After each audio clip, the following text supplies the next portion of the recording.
She woke up to a stranger's cold stare and the hum of engines beneath her feet. Not the crowded cabin she remembered boarding, not the crying babies or cramped middle seat she'd resigned herself to. This was leather. Silence.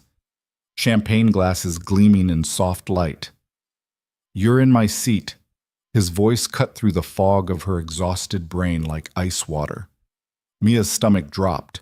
Through the window, clouds stretched endlessly below. No airport, no ground, just sky. She wasn't on her flight. She was on his private jet, 30,000 feet up. And there was nowhere to run. If you want to see how this impossible situation unfolds, stay with me until the end. And hey, drop a comment with your city so I can see how far this story travels. Now let's rewind to where it all began. Ethan Blake didn't do chaos. Not in boardrooms. Not in his meticulously organized home. And certainly not on his private jet, where every detail, from the temperature to the flight path, was planned weeks in advance. Yet here he stood, staring at a woman curled up in his seat like she owned it. Her dark hair spilled across the cream leather headrest. One arm dangled off the armrest, fingers twitching slightly in sleep. Her clothes were wrinkled, jeans with a frayed hem, a faded sweater that had seen better years, sneakers that should have been replaced months ago. A canvas bag sat at her feet, stuffed so full the zipper had given up halfway. She didn't belong here. Nothing about this made sense. "Sir?" Marcus, his longtime pilot, appeared in the cabin doorway, his face pale. I checked the manifest twice. I don't understand how—" "Save it." Ethan's voice was flat. He'd built a billion-dollar empire by solving problems, not listening to excuses. "We're already airborne. How long until we can turn around?" Marcus shifted uncomfortably. "We're over the Atlantic now. Turning back would mean how? Long. 7 hours to Paris. 9 if we reroute to New York. Weather systems over the Atlantic won't clear until—" Christ! Ethan pinched the bridge of his nose. 7 hours. 7 hours trapped at 35,000 feet with a stranger who'd somehow breached every security protocol he'd paid a fortune to install. The woman stirred, mumbling something incoherent, her face scrunched up like she was having a bad dream. For a brief second, Ethan felt something almost like sympathy. Then he remembered she was in his seat, on his plane, disrupting his schedule. The sympathy evaporated. "Wake her up," he told Marcus. "Sir, maybe we should—" "Now." Marcus hesitated, then moved forward, reaching out to gently shake her shoulder. Miss, you need to—" The woman's eyes flew open. For a moment, she just blinked up at Marcus, confused and disoriented. Then her gaze shifted past him to Ethan, standing with his arms crossed, his expression carved from stone. Her face went through several emotions in rapid succession: confusion, recognition, horror. "Oh my God!" Her voice was hoarse from sleep. She sat up too quickly, the sudden movement making her sway. "Oh my God, You're on my plane," Ethan said, each word clipped and precise. "You're in my seat, and you're going to explain how you got here in the next 30 seconds, or I'm having you arrested the moment we land." Mia's brain refused to process the words. Plane, his plane, my seat. She looked around wildly. The interior was nothing like the cramped cabin she remembered. Everything was cream and chrome and soft lighting. There were only 8 seats total, each one big enough to be a small couch. Through the windows, she saw only clouds and sky. Her mouth felt like sandpaper. "I was supposed to be on the 6 a.m. to Chicago. I had a ticket. I checked in. Chicago." Ethan's jaw tightened. "This is a private charter to Paris. So unless you're incredibly lost, you're going to need a better explanation than that." "I don't have a better explanation." Mia's voice cracked. She pressed her hands to her face, trying to think past the exhaustion that still clouded everything. "I was up for 36 hours straight. The kid I nanny got sick, really sick, and I spent all night at the ER with him because his parents were out of town and I couldn't just leave him alone. And then I had to get to the airport because I was supposed to fly home to see my mom, because she's been asking for months, and I finally saved enough for a ticket."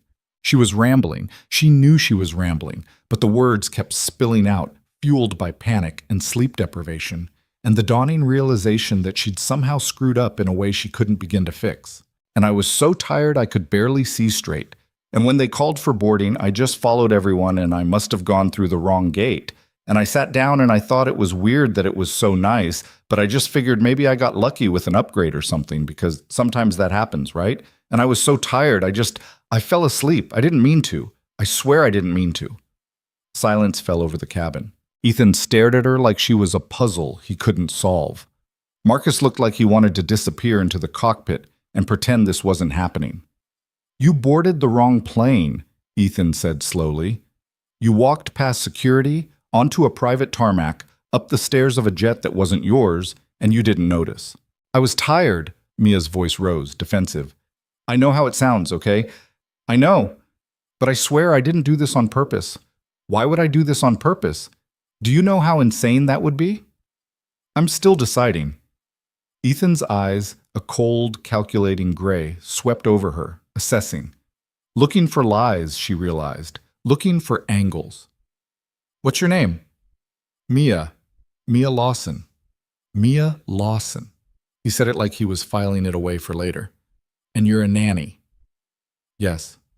In New York. Brooklyn. Yeah. Who were you flying to see in Chicago? My mom. She lives in Evanston. Mia's hands twisted together in her lap. Look, I know this is completely messed up. I know. But I promise you, this was an accident. A really, really stupid accident. If you can just, I don't know, land somewhere, anywhere, I'll get off and figure out how to get home and you'll never see me again. We're over the Atlantic, Ethan said. The nearest airport is 3 hours away, minimum. And if I divert this flight, I miss a meeting in Paris that's been scheduled for 6 months. A meeting that will cost me approximately $40 million if I'm not there. Mia's stomach sank. 40 million. Give or take. Jesus. She looked down at her lap, at her cheap jeans and scuffed sneakers, and wanted to disappear. I'm sorry. I'm so sorry. I don't know what else to say. Ethan watched her for a long moment. She looked miserable, hunched in on herself like she could physically shrink away from the situation. Her eyes were red-rimmed from exhaustion, her skin pale. She was telling the truth. He'd dealt with enough liars to recognize honesty when he saw it, which made this whole situation even more absurd. Marcus, he said, not looking away from Mia. We're continuing to Paris. Notify the crew. And get me Mitchell on the phone. Tell him we have a situation. Yes, sir. Marcus disappeared into the cockpit so fast he nearly tripped. Mia's head snapped up. Paris? I can't go to Paris. I don't have a passport. I don't have... You should have thought of that before you boarded a plane to France. I didn't board a plane to France. I boarded what I thought was a completely different plane. And yet here you are. Ethan moved to the seat across from her, the one he'd originally intended to sit in, and dropped into it with the easy grace of someone who'd spent half his life traveling. 7 hours. That's how long until we land. You can spend them panicking, or you can accept that this is happening and make the best of it. Mia stared at him. Make the best of it? I just accidentally stowed away on a billionaire's private jet. I'm pretty sure there's no making the best of this. Billionaire. The corner of his mouth twitched, not quite a smile. You know who I am? I didn't until about 2 minutes ago, but yeah, I figured it out. Ethan Blake, Blake Industries. I've seen your face on magazines at the dentist's office. Dentist's office? Fantastic. He loosened his tie. Custom, she noticed, probably worth more than her entire month's rent, and leaned back. Let me be clear about something, Mia Lawson. I don't know you. I don't trust you. And the only reason I'm not having you detained the second we land is because I'm choosing to believe this ridiculous story of yours is actually true. But if I find out you're lying, if this is some kind of setup or publicity stunt or attempt to... Setup? Are you serious right now?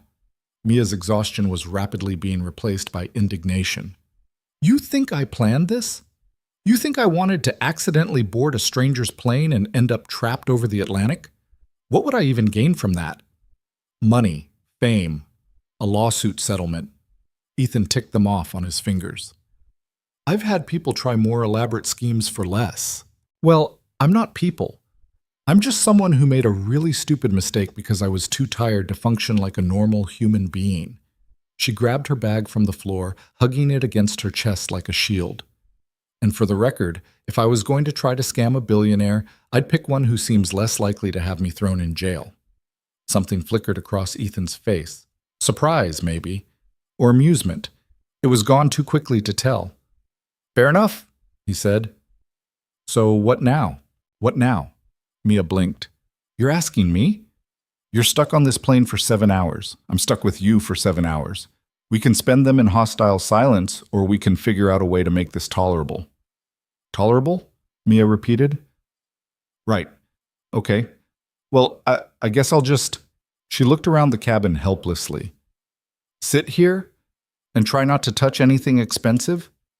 There's a bedroom in the back. You look like you're about to collapse. I'm fine. You're asleep on your feet. Ethan stood, already moving toward the rear of the plane. Come on. I need to make some calls anyway, and I'd rather not have you passing out in the middle of the cabin. Mia hesitated, then followed. What choice did she have? The bedroom was small but impossibly luxurious. A full-size bed dominated the space, covered in what looked like Egyptian cotton sheets. There was a small bathroom attached, gleaming marble and gold fixtures. You're joking, Mia said. I don't joke about sleep. Ethan gestured to the bed. A few hours. Then we'll figure out what to do when we land. You're being surprisingly nice about this. Don't mistake efficiency for kindness. You're a problem I can't solve right now, so I'm containing you until I can. He paused in the doorway. But for what it's worth, I believe you. About the accident. Why? He glanced back at her. Because no one would willingly put themselves in this situation. It's too messy, too uncontrolled. Then he was gone, pulling the door shut behind him. Mia stood there for a long moment, staring at the closed door. Then she sat down on the edge of the bed, her legs finally giving out. This wasn't happening. This couldn't be happening. But the gentle hum of the engines beneath her said otherwise. Bonkum. 3 hours later, Mia emerged from the bedroom to find Ethan exactly where she'd left him, working on a laptop with the focused intensity of someone who'd forgotten the rest of the world existed. He didn't look up when she approached. Better? I guess. She'd splashed water on her face in the bathroom, tried to finger comb her hair into something presentable. It hadn't helped much. Thank you for the bed. His fingers flew across the keyboard. Whatever he was working on had his complete attention. Mia stood there awkwardly for a moment, then moved to the seat across from him. Through the window, the sun was starting to set, painting the clouds in shades of orange and gold. It was beautiful, surreal. She'd never been on a plane like this before. The longest flight she'd ever taken was 4 hours, crammed in a middle seat between a snoring businessman and a kid who wouldn't stop kicking her chair. This was different, quiet, almost peaceful if you ignored the fact that she was hurtling toward a foreign country without a passport or a plan. Can I ask you something? She said. Ethan's typing slowed but didn't stop. If I say no, will it stop you? Probably not. Then go ahead. What's in Paris? A meeting. The $40 million one? Yes. What kind of meeting is worth $40 million? Now he did look up. His eyes were sharp, assessing. The kind that decides whether my company acquires another company or whether I spend the next 6 months watching my competitors do it instead. That sounds stressful. It is. So why do it? The question seemed to catch him off guard. He sat back, closing the laptop. What do you mean? I mean, Mia gestured vaguely. You're already rich, successful. You could probably retire tomorrow and live comfortably for the rest of your life. So why keep going? Why keep having these $40 million meetings? Ethan was quiet for a moment. Is this the part where you tell me money doesn't buy happiness? I wasn't going to, but since you brought it up, she smiled slightly. Does it? No. The answer came quickly, without hesitation. But it buys security, control, the ability to make sure the people who depend on you are taken care of. People like who? His expression shuddered, just slightly. That's not really your business. Right. Sorry. Mia looked away, heat creeping up her neck. I didn't mean to pry. Another silence fell. This one felt heavier somehow. Then Ethan sighed. I have a son, Noah. He's 5. Mia's head whipped back around. You have a kid? Is that surprising? I don't know. I guess I didn't picture you as the dad type. What type did you picture me as? The kind who sleeps 4 hours a night and thinks vacation is a sign of weakness. He almost smiled. Almost. You're not entirely wrong. So where's Noah now? With his nanny, at home. You have a nanny. Of course he did. What's she like? Professional, efficient, expensive. Does Noah like her? Ethan's brow furrowed. I assume so. She's been with us for 2 years. You assume. He's never complained. That's not the same thing as liking someone. Mia leaned forward slightly. Kids don't always say when something's wrong. Sometimes you have to read between the lines. And you're an expert on this because I'm a nanny. It's literally my job to read between the lines. She tucked her legs under her. The kid I take care of, Owen, he's 6. And for the first 3 months I worked with his family, he never said a word to me, just nodded or shook his head when I asked him questions. His parents thought he was shy. But he wasn't? He was scared. His last nanny yelled at him a lot, made him feel like he was always doing something wrong. So he just shut down. Mia's voice softened. It took forever to get him to trust me. But once he did, he wouldn't stop talking. Turns out he had a lot to say. He just needed someone who'd actually listen. Ethan was watching her now with an expression she couldn't quite read. You care about him. Of course I do. That's the job. No. He shook his head.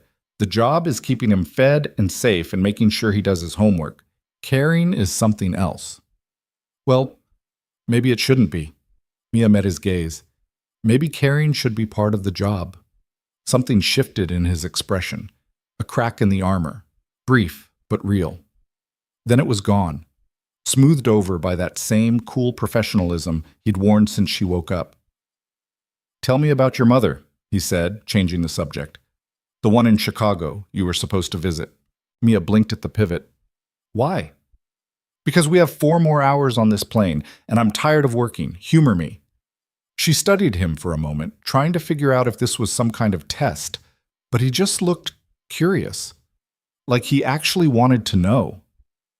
She's a teacher, Mia said finally. 3rd grade, she's been doing it for almost 30 years. That's a long time. Yeah, she loves it, though. Says she can't imagine doing anything else. Mia smiled, thinking about the last time they'd talked on the phone. Her mom had spent 20 minutes describing a lesson plan about the solar system, so excited she could barely get the words out. She's one of those people who really believes she can change the world, one kid at a time. Did she change yours? The question caught Mia off guard. What? Your world. Did she change it? Mia had to think about that. Yeah, I guess she did. She's the reason I became a nanny.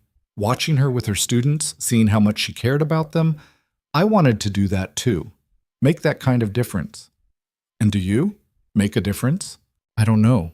I hope so. She glanced down at her hands. Most days it doesn't feel like much. I'm just keeping one kid safe, helping with homework and making snacks and breaking up fights over Legos. It's not exactly saving the world. Maybe not, but it's saving someone's world. Ethan's voice was quieter now. That counts for something. Mia looked up, surprised by the shift in his tone. For a moment, the cold, calculating businessman was gone, replaced by someone who looked almost tired, human. Do you miss it? She asked. When Noah was little, being there for all the small stuff? Ethan's jaw tightened. I am there. Are you? I provide for him. I make sure he has everything he needs. That's not what I asked. The temperature in the cabin seemed to drop 10 degrees. When Ethan spoke again, his voice had that edge back, sharp and defensive. You don't know anything about my life. You're right, I don't. Mia held his gaze. But I know what it's like to grow up with a parent who's always working, always busy, always just out of reach. Your mother, not my mother, my father. The words came out harder than she'd intended. He was never around, always had something more important to do. And whenever I tried to tell him I missed him, he'd say the same thing you just did. I provide for you. I make sure you have everything you need. That's not the same, isn't it? Ethan stood abruptly, moving to the window. His reflection stared back at him, superimposed over the darkening sky. Noah is fine, he said. He's happy. He has structure, stability, opportunities most kids would kill for. But does he have you? The silence that followed was deafening. Mia immediately regretted pushing. This wasn't her business. She barely knew this man. Who was she to lecture him about parenting? I'm sorry, she said quietly. That was out of line. Ethan didn't turn around. You're tired. You're stressed. You're saying things you don't mean. No, I meant it. I just shouldn't have said it. She stood, intending to retreat back to the bedroom, to give him space. But then he spoke again. He asked me to stay home last week. His voice was so low she almost didn't hear it. We were supposed to go to the park. I told him I would after this one call. It ended up being 3 calls. By the time I finished, he'd fallen asleep on the couch, waiting. Mia's chest tightened. I carried him to bed, Ethan continued, and when I put him down, he woke up just enough to ask if we could go tomorrow instead.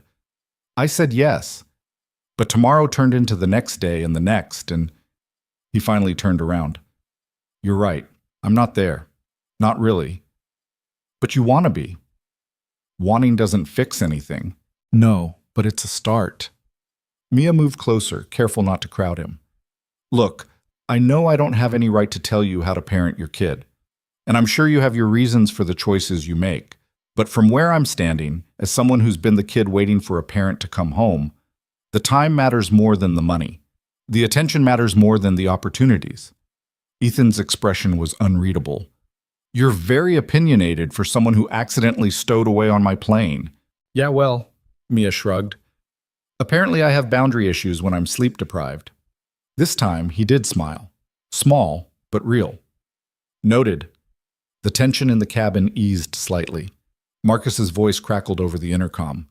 Mr. Blake, we'll be beginning our descent in approximately 45 minutes. 45 minutes. Less than an hour before they landed in a country Mia had never been to, without any of the things she needed to actually be there legally. The panic must have shown on her face because Ethan's expression shifted to something almost like concern. We'll figure it out, he said. How? I have people, lawyers, fixers, whatever you want to call them. They handle problems like this. Problems like accidental stowaways? Problems like getting someone into a country without proper documentation. He pulled out his phone, already typing. It'll cost me a favor or two, but it's manageable. And then what? You just send me back to New York? Ethan paused, thumb hovering over the screen. Is that what you want? Mia opened her mouth to say yes. Of course that's what she wanted. She had a job, a life, a mother who was probably worried sick by now. But the word stuck in her throat because part of her, a small, irrational part that she refused to acknowledge, was curious. About Paris. About this strange, complicated man. About what would happen if she said no. I don't know, she admitted. Ethan looked at her for a long moment. Then he went back to his phone. We'll figure it out after we land. For now, just sit tight. That's it? Sit tight? Unless you have a better plan. She didn't. So she sat. Paris at night was a postcard come to life. Mia pressed her face to the window as they descended, watching the lights of the city spread out below like scattered diamonds. The Eiffel Tower glowed gold in the distance, impossibly tall, impossibly beautiful. First time? Ethan asked from across the aisle. In Paris? Yeah. She didn't take her eyes off the window. First time out of the country, actually. How is that possible? It's called being broke. But she said it without bitterness. Just fact. The plane touched down so smoothly, Mia barely felt it. Within minutes, they were taxiing toward a private terminal, far from the chaos of the main airport. A black Mercedes waited on the tarmac. Ethan gathered his things with practiced efficiency, while Mia stood there, still clutching her ratty canvas bag, feeling completely out of place. Come on, he said, heading for the door. Where are we going? Hotel. Then we'll figure out the rest. The driver, a silent, efficient man in a dark suit, loaded Ethan's luggage while Mia climbed into the back seat, trying not to gawk at the leather interior. Paris blurred past the windows. Narrow streets and old buildings and cafes with glowing signs. Even at night, the city felt alive. Ethan made 3 phone calls in rapid-fire French, his voice sharp and commanding. Mia didn't understand a word, but she understood the tone. This was a man used to being obeyed. When he finally hung up, he looked at her. "You're staying at the hotel with me tonight. Tomorrow, we'll get you temporary documentation and a flight back to New York." Just like that? Just like that. It sounded too easy, too clean, but Mia was too tired to argue. The hotel was everything she'd expected and more. Old-world elegance mixed with modern luxury. Marble floors and crystal chandeliers and staff who moved with quiet efficiency. Ethan spoke to the concierge in French while Mia stood off to the side, hyper-aware of her wrinkled clothes and messy hair. "You'll be in the suite next to mine," Ethan said, handing her a key card. "If you need anything, dial 0. They'll take care of it." "Ethan." She caught his arm before he could walk away. "Why are you doing this?" "Doing what?" "Being nice. Helping me. You could have just had me arrested." He looked down at her hand on his arm, then back up at her face. "Maybe I'm curious." "About what?" "About whether you're real." "Real?" "Most people want something from me. Money, connections, a piece of whatever success they think I have." His eyes searched hers. "But you just want to go home. That's rare. That doesn't make me special. That makes me normal." "Exactly." He gently removed her hand from his arm, but his touch lingered for half a second longer than necessary. "Get some sleep, Mia. Tomorrow's going to be complicated." Then he was gone, disappearing down the hall with the kind of confidence that came from owning every room he walked into. Mia stood there, keycard in hand, trying to process the last 12 hours. She'd boarded the wrong plane, ended up in Paris, with a billionaire single father who looked at her like she was a puzzle he couldn't quite solve. And despite everything, despite the absurdity and the panic and the sheer impossibility of it all, part of her wasn't ready for it to end. Not yet. She swiped the keycard and stepped into the suite. It was bigger than her entire apartment. Floor-to-ceiling windows overlooked the city. A king-size bed dominated one wall. There was a sitting area, a marble bathroom with a tub big enough for 3 people, and a mini-bar stocked with things she couldn't pronounce. Mia dropped her bag on the floor and walked to the window. Paris stretched out before her, glittering and impossible. She pressed her palm against the glass, feeling the cool surface beneath her skin. Tomorrow, she'd go home. Back to her cramped apartment and her nanny job in her real life. But tonight, just for tonight, she was here. In a city she'd never thought she'd see. With a man who made her feel seen in a way she'd never experienced. And even though she knew it couldn't last, even though she knew this was just a bizarre accident that would become a story she'd tell at parties years from now, for tonight, she let herself believe in the impossible. Just a little bit, just enough. Mia woke to sunlight streaming through windows she didn't recognize. For a disorienting moment, she thought she was still dreaming. Then the events of yesterday crashed back. The wrong plane, the Atlantic, Ethan Blake's cold gray eyes asking her to explain the unexplainable. She sat up, heart racing, and looked around the suite. Still here. Still Paris. Still impossible. Her phone buzzed on the nightstand. 12 missed calls from her mom. 15 texts. The most recent one made her stomach drop. "Mia Grace Lawson, if you don't call me in the next hour, I'm filing a missing person report." "Shit." Mia dialed immediately. Her mom picked up on the first ring. "Where the hell are you?" "Paris." Silence. Then, "I'm sorry, what?" "I know how it sounds. You were supposed to be in Chicago, at my house, 12 hours ago." Her mom's voice climbed an octave. "And now you're telling me you're in France?" "It's a long story." "Then you better start talking." Mia spent the next 20 minutes explaining, though even to her own ears it sounded insane. Wrong gate, private jet, Ethan Blake, the whole ridiculous chain of events that had landed her in a hotel suite overlooking Paris. When she finished, her mom was quiet for so long Mia thought the call had dropped. "Mom? I'm trying to decide if you're having a breakdown or if this is actually real." "It's real. I swear it's real." "And this Blake guy, he's not dangerous?" "You're safe." "Yeah. He's intense, but he's not dangerous. He's been surprisingly decent about the whole thing, actually." Another pause. "Mia, honey, I need you to be smart about this." "I am being smart. Are you?" Because from where I'm sitting, it sounds like you're alone in a foreign country with a man you don't know, and the only reason you're there is because of a mistake. I know, but he's helping me get home. He has lawyers working on it right now. Lawyers, her mom sighed. Just promise me you'll be careful and that you'll call me every few hours so I know you're okay. I promise. I love you, even when you give me heart attacks. Love you too, Mom. Mia hung up and immediately felt the weight of the situation settle back onto her shoulders. She needed to get home. Back to her real life. Before this whole thing spiraled further out of control. A knock at the door made her jump. She opened it to find a woman in a hotel uniform holding a garment bag and a white box. Mademoiselle Lawson, Monsieur Blake asked me to bring these to you. Mia took them, confused. I didn't order anything. Compliments of Monsieur Blake. He thought you might need fresh clothes. The woman smiled and disappeared down the hall before Mia could respond. Inside the garment bag was a simple but elegant outfit, dark jeans that actually looked like they'd fit, a soft cream sweater, and a black jacket. The box contained a pair of leather ankle boots. Everything looked expensive, really expensive. A note was tucked into the box in sharp, precise handwriting. Can't have you meeting with lawyers in yesterday's clothes. Mia stared at the note, torn between gratitude and irritation. She didn't need his charity, but she also didn't have anything else to wear, and the idea of spending another day in her wrinkled jeans made her want to crawl back into bed. She showered, changed, and had to admit the clothes fit perfectly. Someone had a good eye. Her phone buzzed again. A text this time, from a number she didn't recognize. Breakfast. Downstairs. 20 minutes. No signature, but she knew who it was from.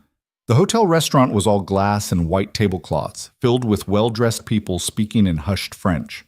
Mia felt out of place immediately, even in the new clothes. Ethan sat at a corner table, already working on his laptop, a half-empty coffee cup beside him. He looked up when she approached, his eyes doing a quick scan that made her self-conscious.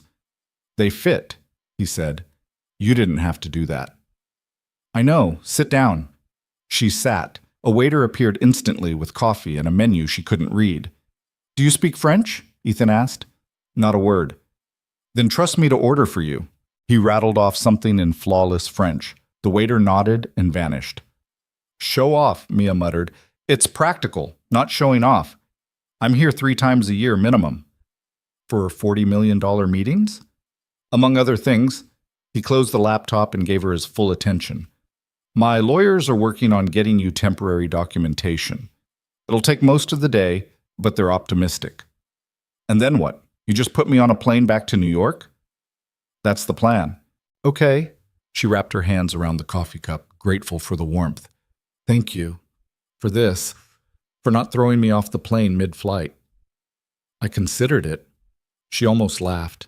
I bet you did. The food arrived. Flaky pastries, fresh fruit, eggs that looked nothing like the scrambled ones she made in her tiny kitchen. Everything tasted better than it had any right to. They ate in silence for a few minutes. Then Ethan's phone buzzed. He glanced at it and his expression tightened. Problem? Mia asked. The meeting I'm supposed to be at in 3 hours just got complicated. The big one? The only one that matters right now. He set down his fork, tension radiating off him. The company I'm acquiring has 2 board members who are difficult. They don't trust me. They think I'm going to gut their company for parts. Are you? He shot her a look. No, but perception matters more than reality in these situations. So what are you going to do? Convince them I'm not the monster they think I am. He said it like it was simple.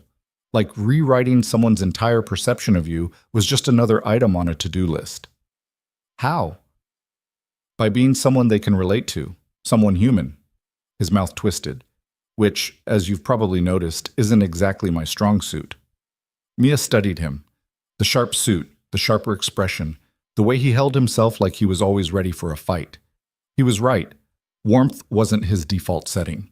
You know what might help? She said. What? Bringing someone with you who isn't terrifying. Ethan blinked. Excuse me? I'm just saying, you walk into that room alone, all intensity and business, and they're going to see exactly what they expect. But if you show up with someone normal, someone who doesn't look like they're about to destroy their lives, it might change the dynamic.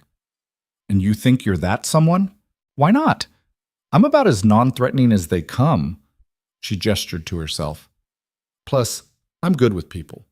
It's literally my job. Your job is taking care of children. Same skill set. Listen, empathize, de-escalate tension. The only difference is adults are usually better at using their words. Ethan leaned back in his chair, considering. This is insane. No more insane than me accidentally boarding your plane. That's a low bar. And yet, here we are. Mia met his gaze. Look, I get it if you don't want me there, but you helped me when you didn't have to. Let me help you back, even if it's just making you seem slightly less intimidating for a few hours. He was quiet for a long moment, his fingers drumming against the table. She could practically see him running calculations, weighing risks and benefits. There's a catch, he said finally. Of course there is. The board members I'm meeting with, they're family men. Both of them have young kids. They want to know the person acquiring their company isn't just some corporate shark. They want to know I understand what matters. And you need me to make you look more family-friendly? Something like that. He hesitated. They know I have a son. They'll probably ask about him, about how I balance work and being a father. Do you balance it? No, but they don't need to know that. His jaw tightened. I need them to see me as someone who gets it, who values the same things they do. Mia set down her coffee cup. You want me to lie for you? I want you to help me present a version of myself that makes them comfortable enough to sign the deal. What you call that is up to you. She should say no. This was already too messy, too complicated. Getting more involved with Ethan Blake's business dealings was the opposite of getting home safely. But something in his expression stopped her. Beneath the confidence and control, there was something raw, desperate almost, like this meeting mattered in a way that had nothing to do with money. Why is this deal so important to you? She asked quietly. Ethan's expression shuddered. That's not relevant. I think it is, because you're asking me to help you, and I need to know why. For a moment, she thought he'd shut her down completely, tell her to mind her own business, and send her back to her room. Instead, he sighed. The company I'm acquiring, Bellamy Technologies, they make medical devices, specifically equipment for pediatric hospitals, advanced monitoring systems, surgical tools, things that save kids' lives. Mia's chest tightened. And you want to buy them because their current owner is running them into the ground, cutting corners on R&D to maximize short-term profits. In 5 years, they'll be worthless. And all those hospitals that depend on their equipment will be scrambling for alternatives that don't exist yet. So you're trying to save them. I'm trying to acquire them before someone else does and strips them for parts. There's a difference. Is there? Mia leaned forward. Because from where I'm sitting, it sounds like you actually care about what happens to these kids you'll never meet.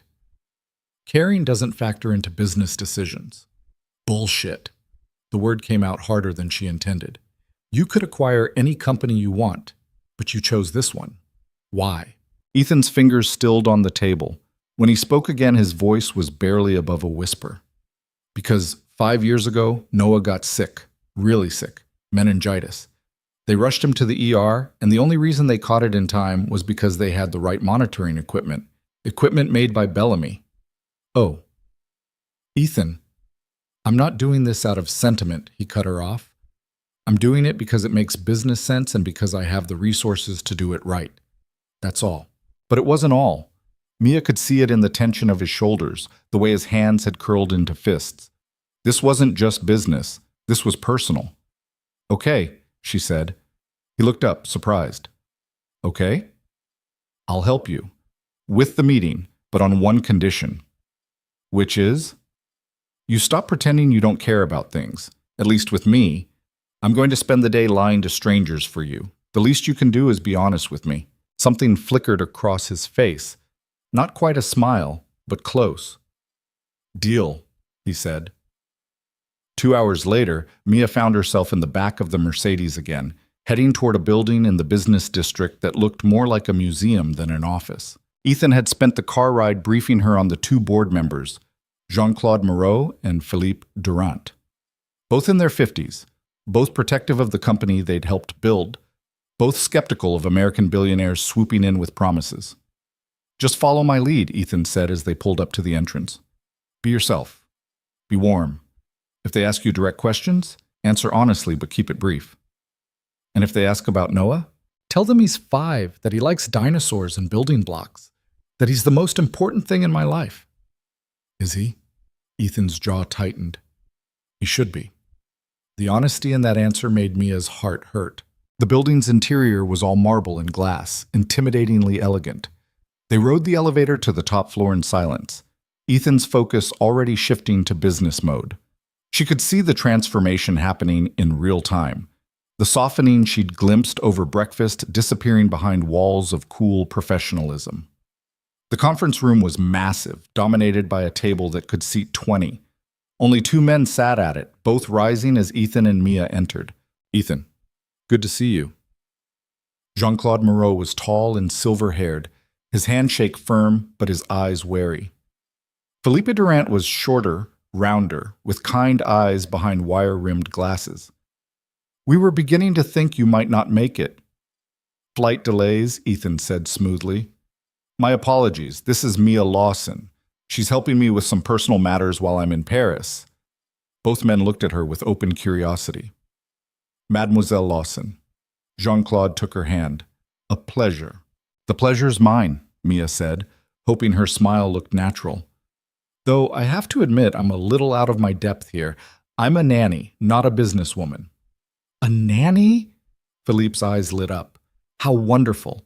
I have 3 grandchildren myself, exhausting little terrors, but I wouldn't trade them for anything. I know exactly what you mean. Mia laughed.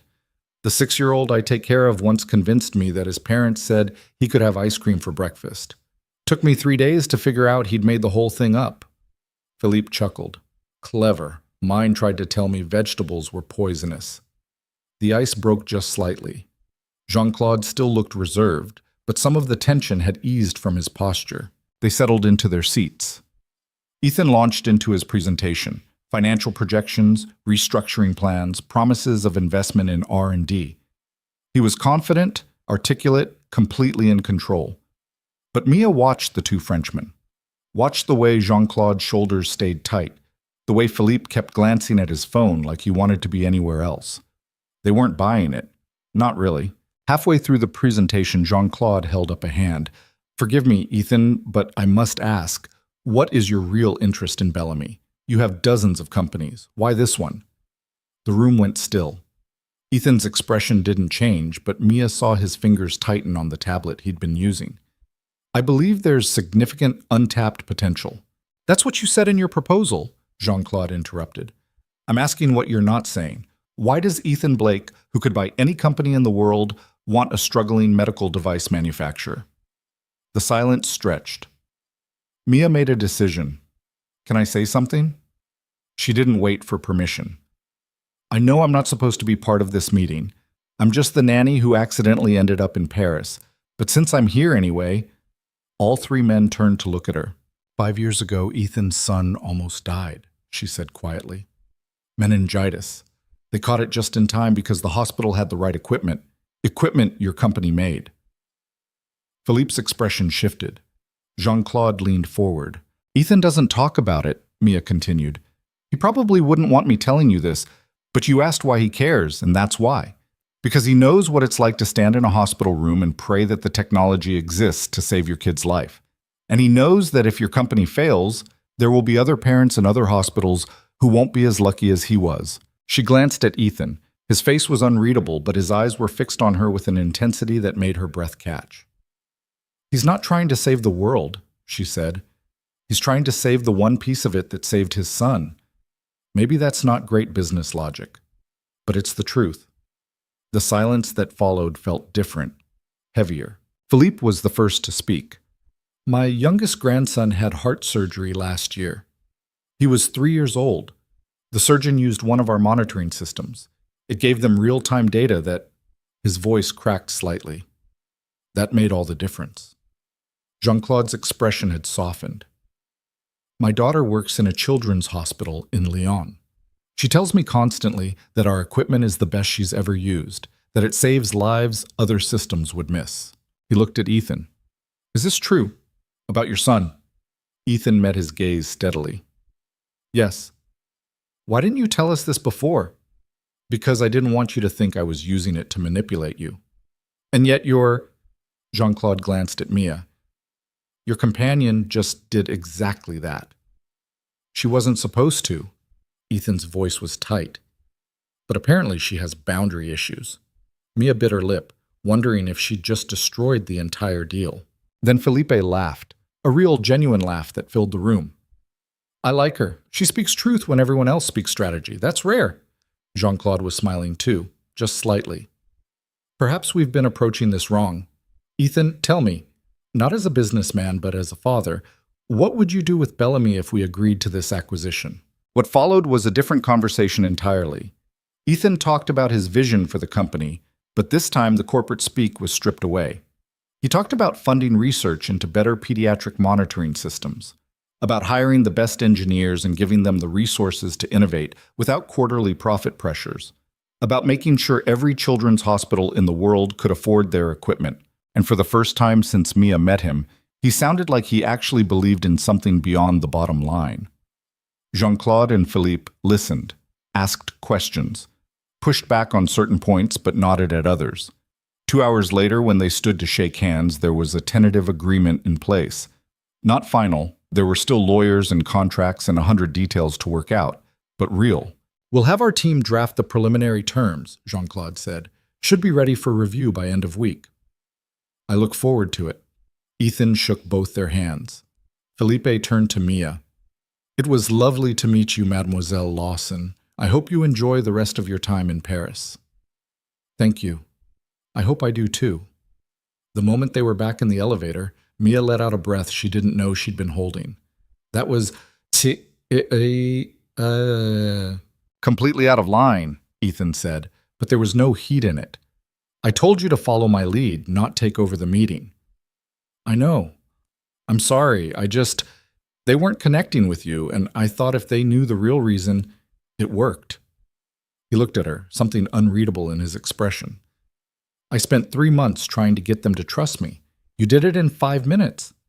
I cheated. I used your son. You told them the truth. There's a difference.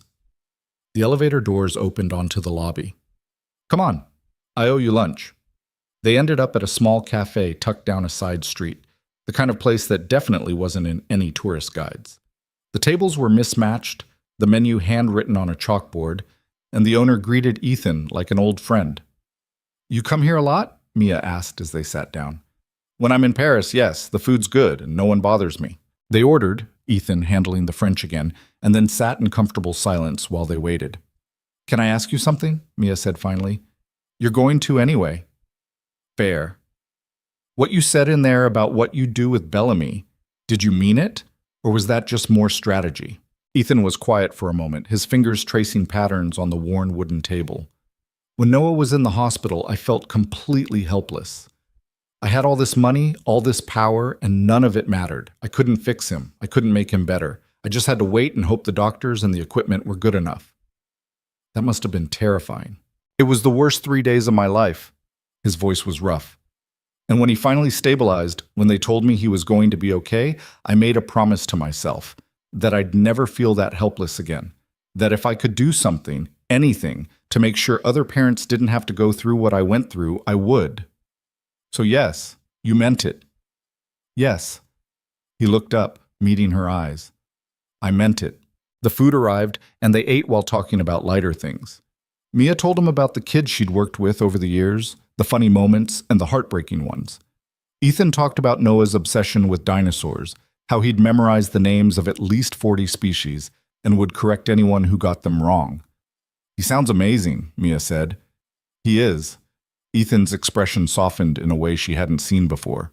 He's everything I'm not. Open, trusting, happy. You could be those things too. I don't think that's how I'm built. Maybe you just need practice. He smiled, a real smile this time, not the polite business version. Is that your professional nanny opinion?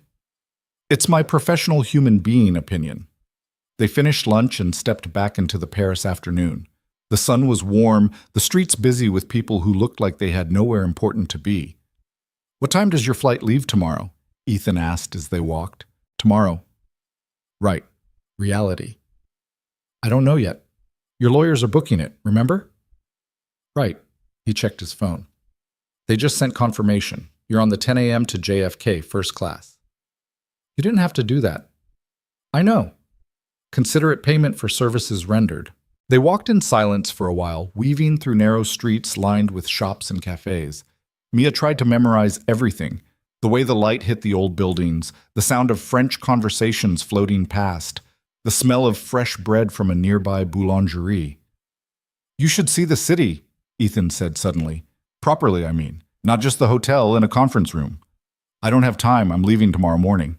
You have the rest of today. He stopped walking, turning to face her.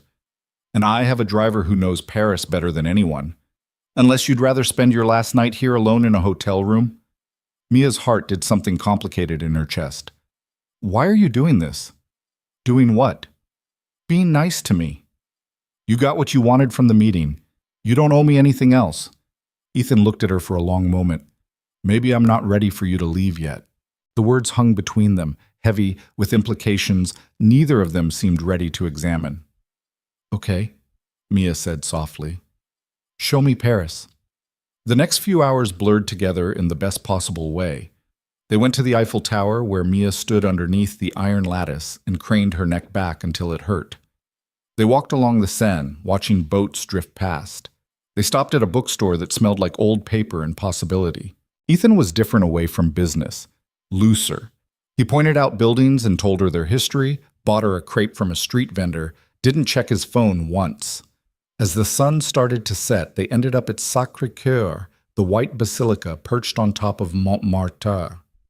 The steps leading up to it were packed with people, couples, families, tourists taking photos. They sat near the top, watching the city turn gold in the fading light. Thank you for today, Mia said. All of it. I know you didn't have to. Stop thanking me. I mean it, though. Yesterday I was just trying to get to Chicago to see my mom. Now I'm sitting in Paris watching the sunset with... She trailed off, not sure how to finish that sentence. With a stranger who threatened to have you arrested? With someone who turned out to be a lot more human than he pretends to be. Ethan's expression tightened. Don't make me into something I'm not. I'm not. I'm just seeing what's actually there. Mia pulled her knees up to her chest. You're a good dad, Ethan. Maybe not a perfect one, but you're trying. That counts for something. I'm barely there. But you want to be, and wanting matters. He was quiet for a long time, staring out at the city. When he finally spoke, his voice was so low she almost didn't hear it. What if wanting isn't enough? Then you figure out how to do better, and you keep trying until you get it right. She bumped her shoulder against his. That's what parents do. They mess up and they try again, and they hope like hell their kids forgive them for not being perfect. You sound like you know from experience. My dad wasn't around much when I was growing up. Work always came first, and for a long time I resented him for it. Mia picked at a thread on her jeans. But then I got older and I realized he was just doing the best he could with what he knew. He thought providing meant working all the time. He didn't understand that I needed him more than I needed the things his money bought. Did you ever tell him that? Yeah, when I was 22. We had this huge fight about it. She smiled sadly. He didn't really get it, but he tried. Started calling more, showing up for things when he could. It wasn't perfect, but it was better, and that mattered. Ethan looked at her, really looked at her, like he was seeing her for the first time. You're very wise for someone who accidentally boards the wrong plane. And you're very human for someone who pretends not to be. The moment stretched between them, charged with something Mia couldn't quite name. The air felt different suddenly, heavier. Ethan leaned in slightly, his eyes dropping to her mouth. Mia's breath caught. Then his phone buzzed, shattering the moment. He pulled back, pulling out the phone with a muttered curse. It's the lawyers. I need to take this. Of course. Mia looked away, her heart hammering against her ribs. What had almost just happened? Ethan stood, stepping away to take the call. Mia watched him pace, his voice low and businesslike, and tried to calm her racing thoughts. She was leaving tomorrow, going home, back to her real life where billionaires didn't almost kiss her on the steps of Parisian basilicas. This was just a blip, a strange, wonderful, impossible blip that would end the moment she got on that plane. It had to end, didn't it? When Ethan came back, his expression was carefully neutral. That was about tomorrow. Your documentation is ready. They'll deliver it to the hotel tonight. Great. That's great. Mia forced brightness into her voice. So I'm all set then. All set. Neither of them moved. We should head back, Ethan said finally. It's getting late. The drive to the hotel was quiet. Not uncomfortable exactly, but weighted, like they were both thinking things they weren't saying. When they pulled up to the entrance, Ethan turned to her. Thank you. For today. For the meeting. For everything. You already thanked me. I meant it, though. Mia smiled. Stop thanking me. He almost laughed. They stood in the lobby, neither quite ready to say goodbye, even though they both knew they had to. Good night, Mia, Ethan said finally. Good night. She made it 3 steps toward the elevator before turning back. Ethan? He stopped, looking back at her. Call your son before you go to bed. Tell him about your day. About the meeting. About Paris. Let him hear your voice and know you're thinking about him. Something raw crossed his face. I will. Promise? Promise. Mia nodded and turned back toward the elevator. She didn't let herself look back again. In her suite, she packed her meager belongings and tried not to think about how empty tomorrow would feel. Tried not to think about gray eyes and almost kisses and a man who was so much more than he pretended to be. Her phone buzzed, a text from Ethan. I called him. He told me about the dinosaur book his nanny read to him and asked if I'd seen any pterodactyls in Paris. Thank you for pushing me to do that. Mia's chest felt tight. Any time, she typed back. And for the record, I bet there are pterodactyls in Paris. You just have to know where to look. The 3 dots appeared, disappeared, appeared again.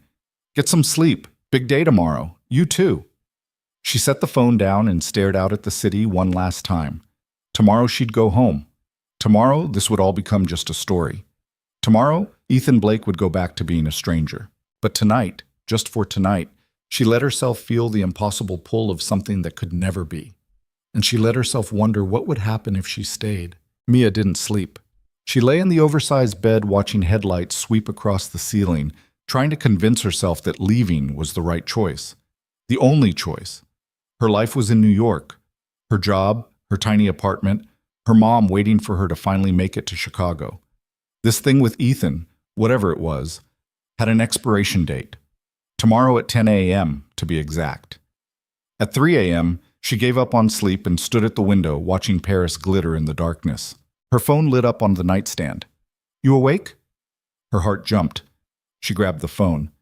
Can't sleep, she typed back. Same. Meet me downstairs? She should say no. She should stay in this room and wait for morning and stick to the plan. Instead, she pulled on jeans and the sweater he'd bought her and slipped out into the hallway.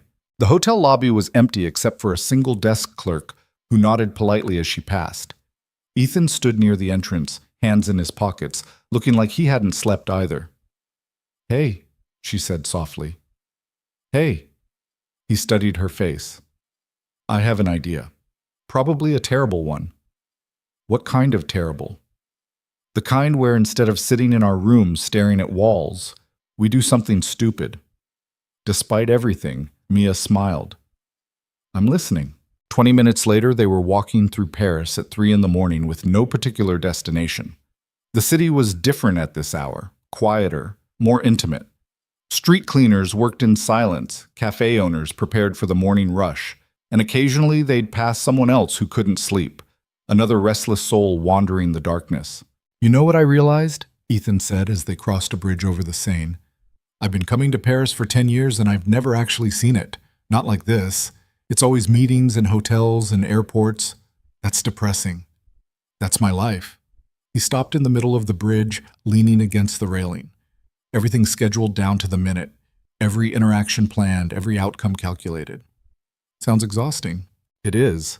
He looked out at the water. But it's also safe. If I control everything, nothing can surprise me. Nothing can go wrong. Except sometimes wrong turns into the best thing that could happen. Mia stood beside him, their shoulders almost touching. Like accidentally boarding the wrong plane. Is that what you think this is? The best thing? I don't know what this is. She turned to face him. Do you? Ethan's jaw tightened. I know I should have sent you home yesterday, the second we landed, but I didn't want to. Why not? Because talking to you doesn't feel like work. And I can't remember the last time anything didn't feel like work. He finally looked at her, and the raw honesty in his eyes made her breath catch. You asked me yesterday if I'm happy. The answer is no. I haven't been happy in years. But these last 2 days with you, I've felt something close to it. Mia's heart was doing that complicated thing again, beating too fast and too hard. Ethan, I know. You're leaving in 7 hours. This ends. It has to end. He pushed off the railing. But we have 7 hours, so let's not waste them thinking about tomorrow. They kept walking, their path aimless but somehow purposeful. Ethan pointed out buildings he'd noticed over the years but never really looked at. Mia asked questions about everything, the history, the architecture, what it felt like to build an empire from nothing. It wasn't from nothing, Ethan said. My father was an investor, not billionaire level, but comfortable. He wanted me to take over his firm. But you didn't. No. I wanted to build something mine, something bigger. He smiled slightly. He told me I'd fail within a year, that I was too ambitious for my own good. Guess he was wrong. About the failing part, yes. About the ambition, he shrugged. Maybe not. Maybe I am too ambitious. Maybe that's why I'm alone at 3 a.m. in Paris, because I've built this massive life and forgotten to actually live it. You're not alone right now. He looked at her, something shifting in his expression. No, I'm not. They found themselves at a 24-hour cafe near Les Halles, the kind of place that served strong coffee to insomniacs and night shift workers. They ordered and sat by the window, watching the city slowly wake up. Tell me about Owen, Ethan said. The kid you nanny. What's he like? Mia wrapped her hands around her coffee cup. He's brilliant, a little anxious. He worries about everything, whether his homework is good enough, whether his friends actually like him, whether he's being good enough for his parents. 6 years old and already carrying the world. Yeah, it breaks my heart sometimes. She took a sip. But he's also funny. Last week he tried to convince me that his imaginary friend needed a snack too, so technically he should get double cookies. Did it work? Of course it worked. I'm a sucker. She smiled. His parents are good people, but they're busy, both lawyers. They work crazy hours. So Owen spends a lot of time with me, and I just try to make sure he knows he's important, that someone sees him. You're good at that. Making people feel seen. Is that what I do? It's what you did for me. Ethan's voice was quiet. At that meeting, you saw what I was actually trying to do, not just what I was saying, and you made them see it too. I just told them the truth. The truth I was too afraid to say. He leaned back in his chair. I've spent so long being the guy who doesn't let emotions affect business decisions that I forgot how to be anything else. But you walked into that room and just were yourself. Honest, direct, human. You make it sound like being human is some kind of superpower. In my world, it is. They sat in comfortable silence for a while, watching the first hints of dawn creep across the sky. The cafe started filling up with early risers, bakers heading to work, students pulling all-nighters, people whose lives were just beginning as theirs was ending. I need to tell you something, Ethan said suddenly, and you're going to think I'm crazy. Mia's stomach flipped. Okay, don't get on the plane. She stared at him. What? Stay. In Paris. For a few more days. He leaned forward, his eyes intense. I have another meeting on Friday. A follow-up with Jean-Claude and Philippe. I want you there. Ethan, I can't just stay in Paris. I have a job, responsibilities. I know, and I know I have no right to ask this. His hand reached across the table, stopping just short of touching hers. But I'm asking anyway. Stay. Why? Because I'm not ready for this to be over. Because every time I'm around you, I remember what it feels like to want something that isn't about business or money or building the next big thing. Because he stopped, jaw working. Because you make me want to be better. And I don't want to lose that yet. Mia's throat felt tight. That's not fair. I know. You can't just ask me to rearrange my entire life because you're having some kind of crisis about yours. You're right. I'm sorry. Forget I said anything. He pulled his hand back, his expression closing off. We should get back. You need to pack. Ethan, wait. Mia grabbed his wrist before he could stand. I didn't say no. He went still. What? I said it's not fair, and it's not. But she took a shaky breath. I don't want this to be over either. And that terrifies me because I barely know you, and this is all happening so fast, and it makes absolutely no sense. So what are you saying? I'm saying, let me make a phone call. She stepped outside the cafe, her heart pounding, and dialed Owen's mother. Rebecca picked up on the third ring, her voice thick with sleep. Mia, is everything okay? What time is it? I'm so sorry to wake you. I know it's early, but I need to ask you something, and it's going to sound completely insane. Are you okay? Where are you? I'm in Paris. Long story, but I'm safe. I'm fine. And I need to know if there's any way I could take a few extra days off. I know I was supposed to be back tomorrow, and I wouldn't ask if it wasn't important. Mia, slow down. What's happening? She explained as coherently as she could. The wrong flight, Ethan. The business meeting. The impossible request to stay. She left out the parts about almost kisses and 3 a.m. walks because some things were too complicated to explain. Rebecca was quiet for a long moment. This is the billionaire from the news, right? Ethan Blake? Yes. And he wants you to stay in Paris to help with more meetings. Yes. Mia, this sounds crazy. I know. But Rebecca, I need to do this. I don't know how to explain it. I just need to. Another pause. Then Rebecca sighed. Okay. Okay? Take the time. Owen's grandmother is in town this week anyway. She's been dying to spend more time with him. But Mia, be careful. Men like that, they're used to getting what they want. Make sure you know what you're getting into. I will. Thank you. Thank you so much. She hung up and stood there for a moment, processing what she'd just done. Then she walked back into the cafe where Ethan was still sitting, staring at his coffee like it held answers. I can stay until Sunday, she said. His head snapped up. You can? Yeah, but I need you to understand something. I'm not doing this because you asked. I'm doing it because I want to. For me. Okay? Okay? He stood, and the smile that crossed his face was genuine and unguarded and completely devastating. Okay. The sun was rising properly now, painting Paris in shades of pink and gold. They walked back to the hotel in the growing light, and everything felt different, charged with possibility. So what now? Mia asked as they reached the lobby. Now you get some sleep, and when you wake up, we have 2 days to figure out what the hell we're doing. Sounds like a plan.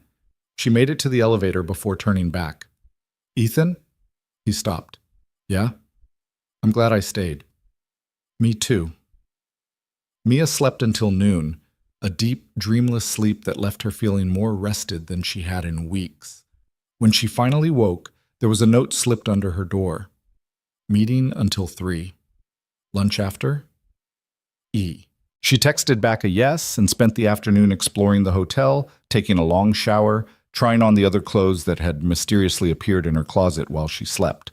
More jeans, more sweaters, a dress that probably cost more than her monthly rent. She should feel weird about accepting all this. But somehow, it didn't feel like charity. It felt like Ethan making sure she had what she needed to exist in his world, even temporarily.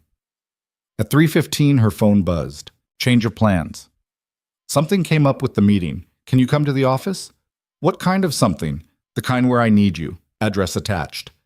Mia grabbed the jacket and was in a cab 15 minutes later, her stomach churning with anxiety.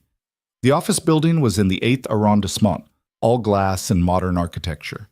She gave her name at the desk and was immediately escorted to the top floor. The conference room she entered was in chaos. Not business chaos, actual chaos. 2 children, a boy and a girl, both around 7 or 8, were running circles around the massive table while a harried-looking woman tried to catch them. Papers were scattered across the floor. Someone had spilled juice on the white carpet. And in the corner, Ethan stood with Jean-Claude and Philippe, all 3 men looking completely out of their depth. Mia, thank God! Ethan crossed to her immediately. I need your help.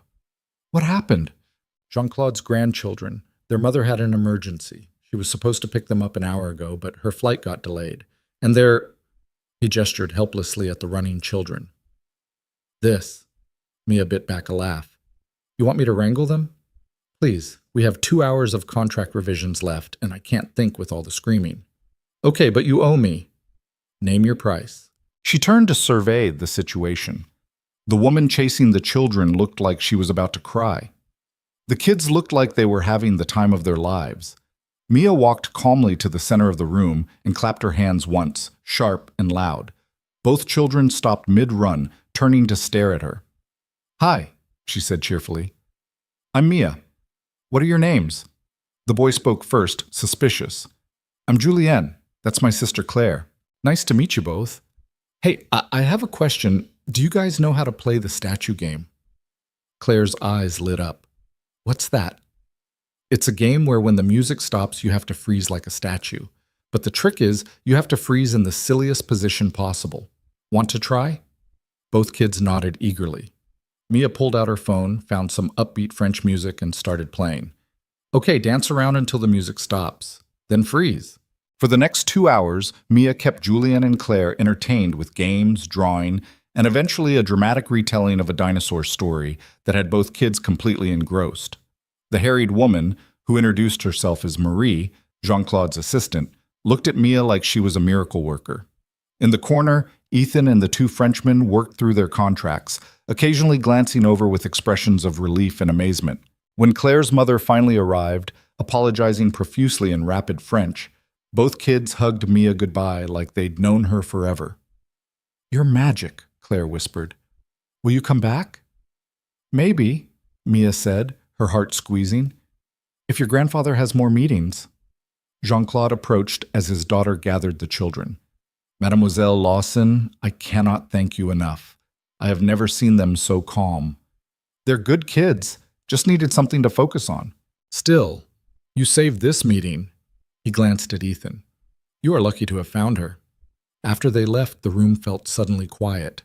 Marie began cleaning up while Ethan walked over to Mia, loosening his tie. That was incredible, he said. That was my job. Just in French business building instead of a Brooklyn apartment. No, that was more than your job. You saw what they needed, and you gave it to them. No hesitation, no frustration, just patience. He shook his head. I wouldn't have known where to start. Sure you would. You just would have tried to solve it like a business problem instead of treating them like people. See, that's exactly what I mean. You just naturally understand things I have to work to figure out. Philippe came over, grinning. Ethan, the papers are ready for signature, but first I must say, you're Mia. She is formidable. My wife would love her. She's not my... Ethan started, then stopped. Thank you, Philippe. After the contracts were signed and the office finally emptied, Ethan and Mia stood alone in the conference room. The sun was setting outside the floor-to-ceiling windows, casting long shadows across the floor. So, Mia said, that was your emergency? I panicked. I've negotiated billion-dollar deals, but 2 children completely derailed me. He smiled ruefully. Not my finest moment. I don't know. I think it's kind of nice, like seeing you actually struggle with something. Glad my incompetence is entertaining. That's not what I mean. She moved closer. I mean, it's nice seeing you be human, not perfect, not in control of everything. Ethan's expression shifted, something vulnerable breaking through. I'm never in control when you're around. Is that a bad thing? I don't know yet. They stood there, the space between them charged with everything they weren't saying. The office was empty now, just the 2 of them and the dying light and a tension that had been building since that almost kiss on the basilica steps. Mia, Ethan said quietly, we should talk about what's happening here. What is happening here? I don't know, but I can't stop thinking about you. And I know that's not fair because you have a life in New York, and I have responsibilities, and this whole thing is complicated and messy and probably a terrible idea, Ethan. But I need you to know that whatever this is, it's not just about the meeting or needing help with my business. It's Ethan. Mia put her hand on his chest, feeling his heart racing beneath her palm. Stop talking. He went quiet, his eyes searching hers. I know this is complicated, she said. I know it doesn't make sense. I know I should be on a plane back to New York right now, but I'm not. I'm here, with you, and I think we both know why. Why? Because this, Whatever it is, it matters. It's real. And neither of us wants to walk away from it yet. Ethan's hand came up to cover hers, pressing it more firmly against his chest. And what happens when you do have to walk away? I don't know. But we still have 3 days to figure it out. 3 days isn't enough. Then let's make them count. Something broke in Ethan's expression, the last wall crumbling. He pulled her closer, his other hand sliding into her hair, tilting her face up to his. Tell me if this is a mistake, he whispered, his mouth inches from hers. It probably is. Tell me to stop. I can't. He kissed her. It wasn't gentle or tentative. It was desperate and honest and full of everything they'd been holding back. Mia's hands fisted in his shirt, pulling him closer, and he responded by lifting her slightly, backing her against the window. When they finally broke apart, both breathing hard, Ethan rested his forehead against hers. That was... He didn't finish. Yeah, Mia agreed shakily. It was. We should probably get out of here before someone finds us making out in a conference room like teenagers. She laughed, the sound breaking some of the intensity. Probably, but neither of them moved. Tomorrow, Ethan said, his thumb tracing her jawline. I'm clearing my schedule. No meetings, no calls, just you and me and Paris. You can't just clear your schedule. You have a billion-dollar company to run. I have people who can handle things for one day, and I'm choosing to spend it with you. His eyes were serious, if that's okay. That's more than okay. They left the office together, hands linked, and stepped out into the Paris evening. The city glowed around them, alive with possibility. Where do you want to go? Ethan asked. Anywhere. Everywhere. I want to see all of it. That's a tall order for 3 days. Then we better get started. They spent the evening wandering through the Marais, stopping at tiny bistros and wine bars. Ethan was different here, away from business and responsibility. He laughed more easily, touched her more often, a hand on her back, fingers intertwined with hers, casual intimacy that felt earned. They talked about everything and nothing, their childhoods, their failures, the moments that had shaped them into who they were. Ethan told her about building his first company at 23 and watching it fail within a year, about his father's disappointment and his determination to prove him wrong.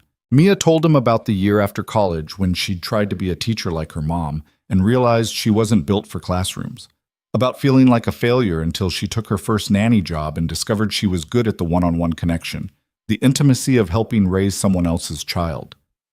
Do you ever want kids of your own? Ethan asked as they sat on a bench near Place des Vosges. Eventually. Maybe. I don't know. Mia leaned into his shoulder.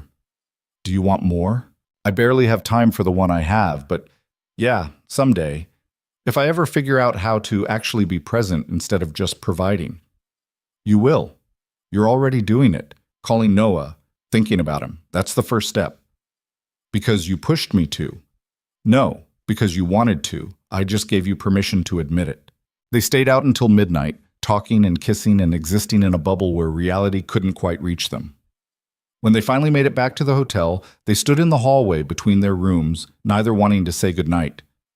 Tomorrow, Ethan said, brushing a strand of hair from her face. I'm going to show you Paris the way it should be seen. I'm holding you to that. Good. He kissed her softly, a promise. Sleep well, Mia. You too. She watched him disappear into his room before retreating to her own. The suite felt too big, too empty without him. She stood at the window, looking out at the city, and let herself feel the full weight of what was happening. She was falling for him, fast and hard and completely irrationally. And in 3 days, she'd have to figure out what to do about it. But not tonight. Tonight, she let herself fall. Morning came too bright and too early, but Mia woke with an unfamiliar lightness in her chest. For a moment she lay there, letting herself feel it, this strange, terrifying joy that came from choosing something just because she wanted it, not because it made sense. Her phone buzzed. A text from Ethan. Breakfast downstairs in 30? We have a city to conquer. She smiled, typing back. Make it 20, I'm hungry. She dressed quickly in jeans and the cream sweater, ran a brush through her hair without overthinking it, and headed down. Ethan was already at their usual table, but he looked different this morning. Relaxed. The constant tension he usually carried in his shoulders had eased. He stood when she approached, and the smile he gave her was warm and unguarded. "You look happy," she said, sitting across from him. "I am happy. That's your fault." "I'll take the credit." They ordered breakfast. Croissants and fruit and coffee that tasted better than anything Mia had ever made in her tiny Brooklyn kitchen. Outside the windows, Paris hummed with morning energy. "So what's the plan?" Mia asked, tearing off a piece of croissant. "You promised me Paris." "I did, and I always keep my promises." Ethan pulled out his phone, scrolling through something. "Question though, do you want the tourist version or the real version?" "What's the difference?" "Tourist version, Louvre, Arc de Triomphe, all the famous spots. Real version, places locals actually go, markets, hidden gardens, the Paris you don't see in guidebooks." Mia didn't hesitate. "Real version, definitely." "Good answer." They spent the morning wandering through neighborhoods Mia had never heard of. Ethan took her to a flower market in the Ile de la Cité, where vendors sold roses and peonies and flowers she couldn't name.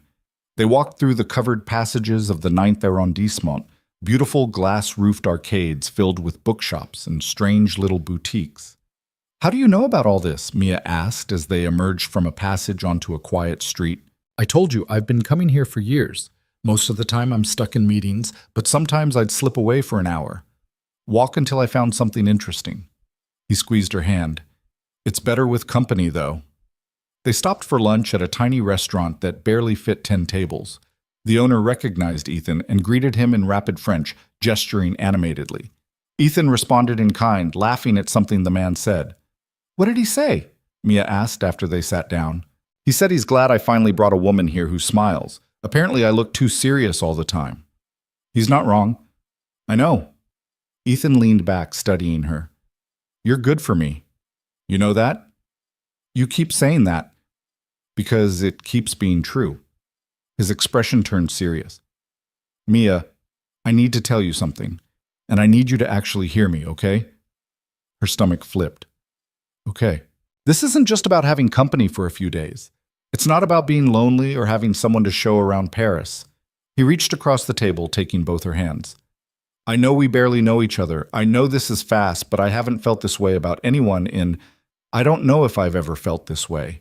And I need you to know that before we run out of time." Mia's throat went tight. "Ethan, you don't have to say anything back. I just needed you to know." But she did have something to say. She just wasn't sure she was brave enough to say it. The food arrived, saving her from having to respond immediately. They ate in charged silence, the air between them heavy with things neither quite knew how to navigate. After lunch, they walked to the Luxembourg Gardens, a sprawling park filled with perfectly manicured lawns and tree-lined paths. Children sailed toy boats in the fountain. Couples sprawled on the grass. Old men played chess under the shade of trees. They found an empty bench near the fountain and sat, watching the world move around them. "Can I ask you something?" Mia said finally. "Always. What happens after Sunday?" "When I go back to New York and you go back to being Ethan Blake, billionaire CEO, who doesn't have time for happiness?" Ethan was quiet for a long moment. "I don't know." "That's not an answer." "It's the only honest one I have." He turned to face her. "What do you want to happen?" "I don't know either. This whole thing is crazy. A week ago, I didn't know you existed. Now I'm sitting in Paris trying to figure out how to fit you into my life. And it doesn't make any sense because our lives don't fit together. You live in penthouses and fly private jets. I live in a 400 square foot apartment and take the subway. You have board meetings and billion-dollar deals. I have nap time and juice boxes. So you're saying it's impossible. I'm saying it's complicated."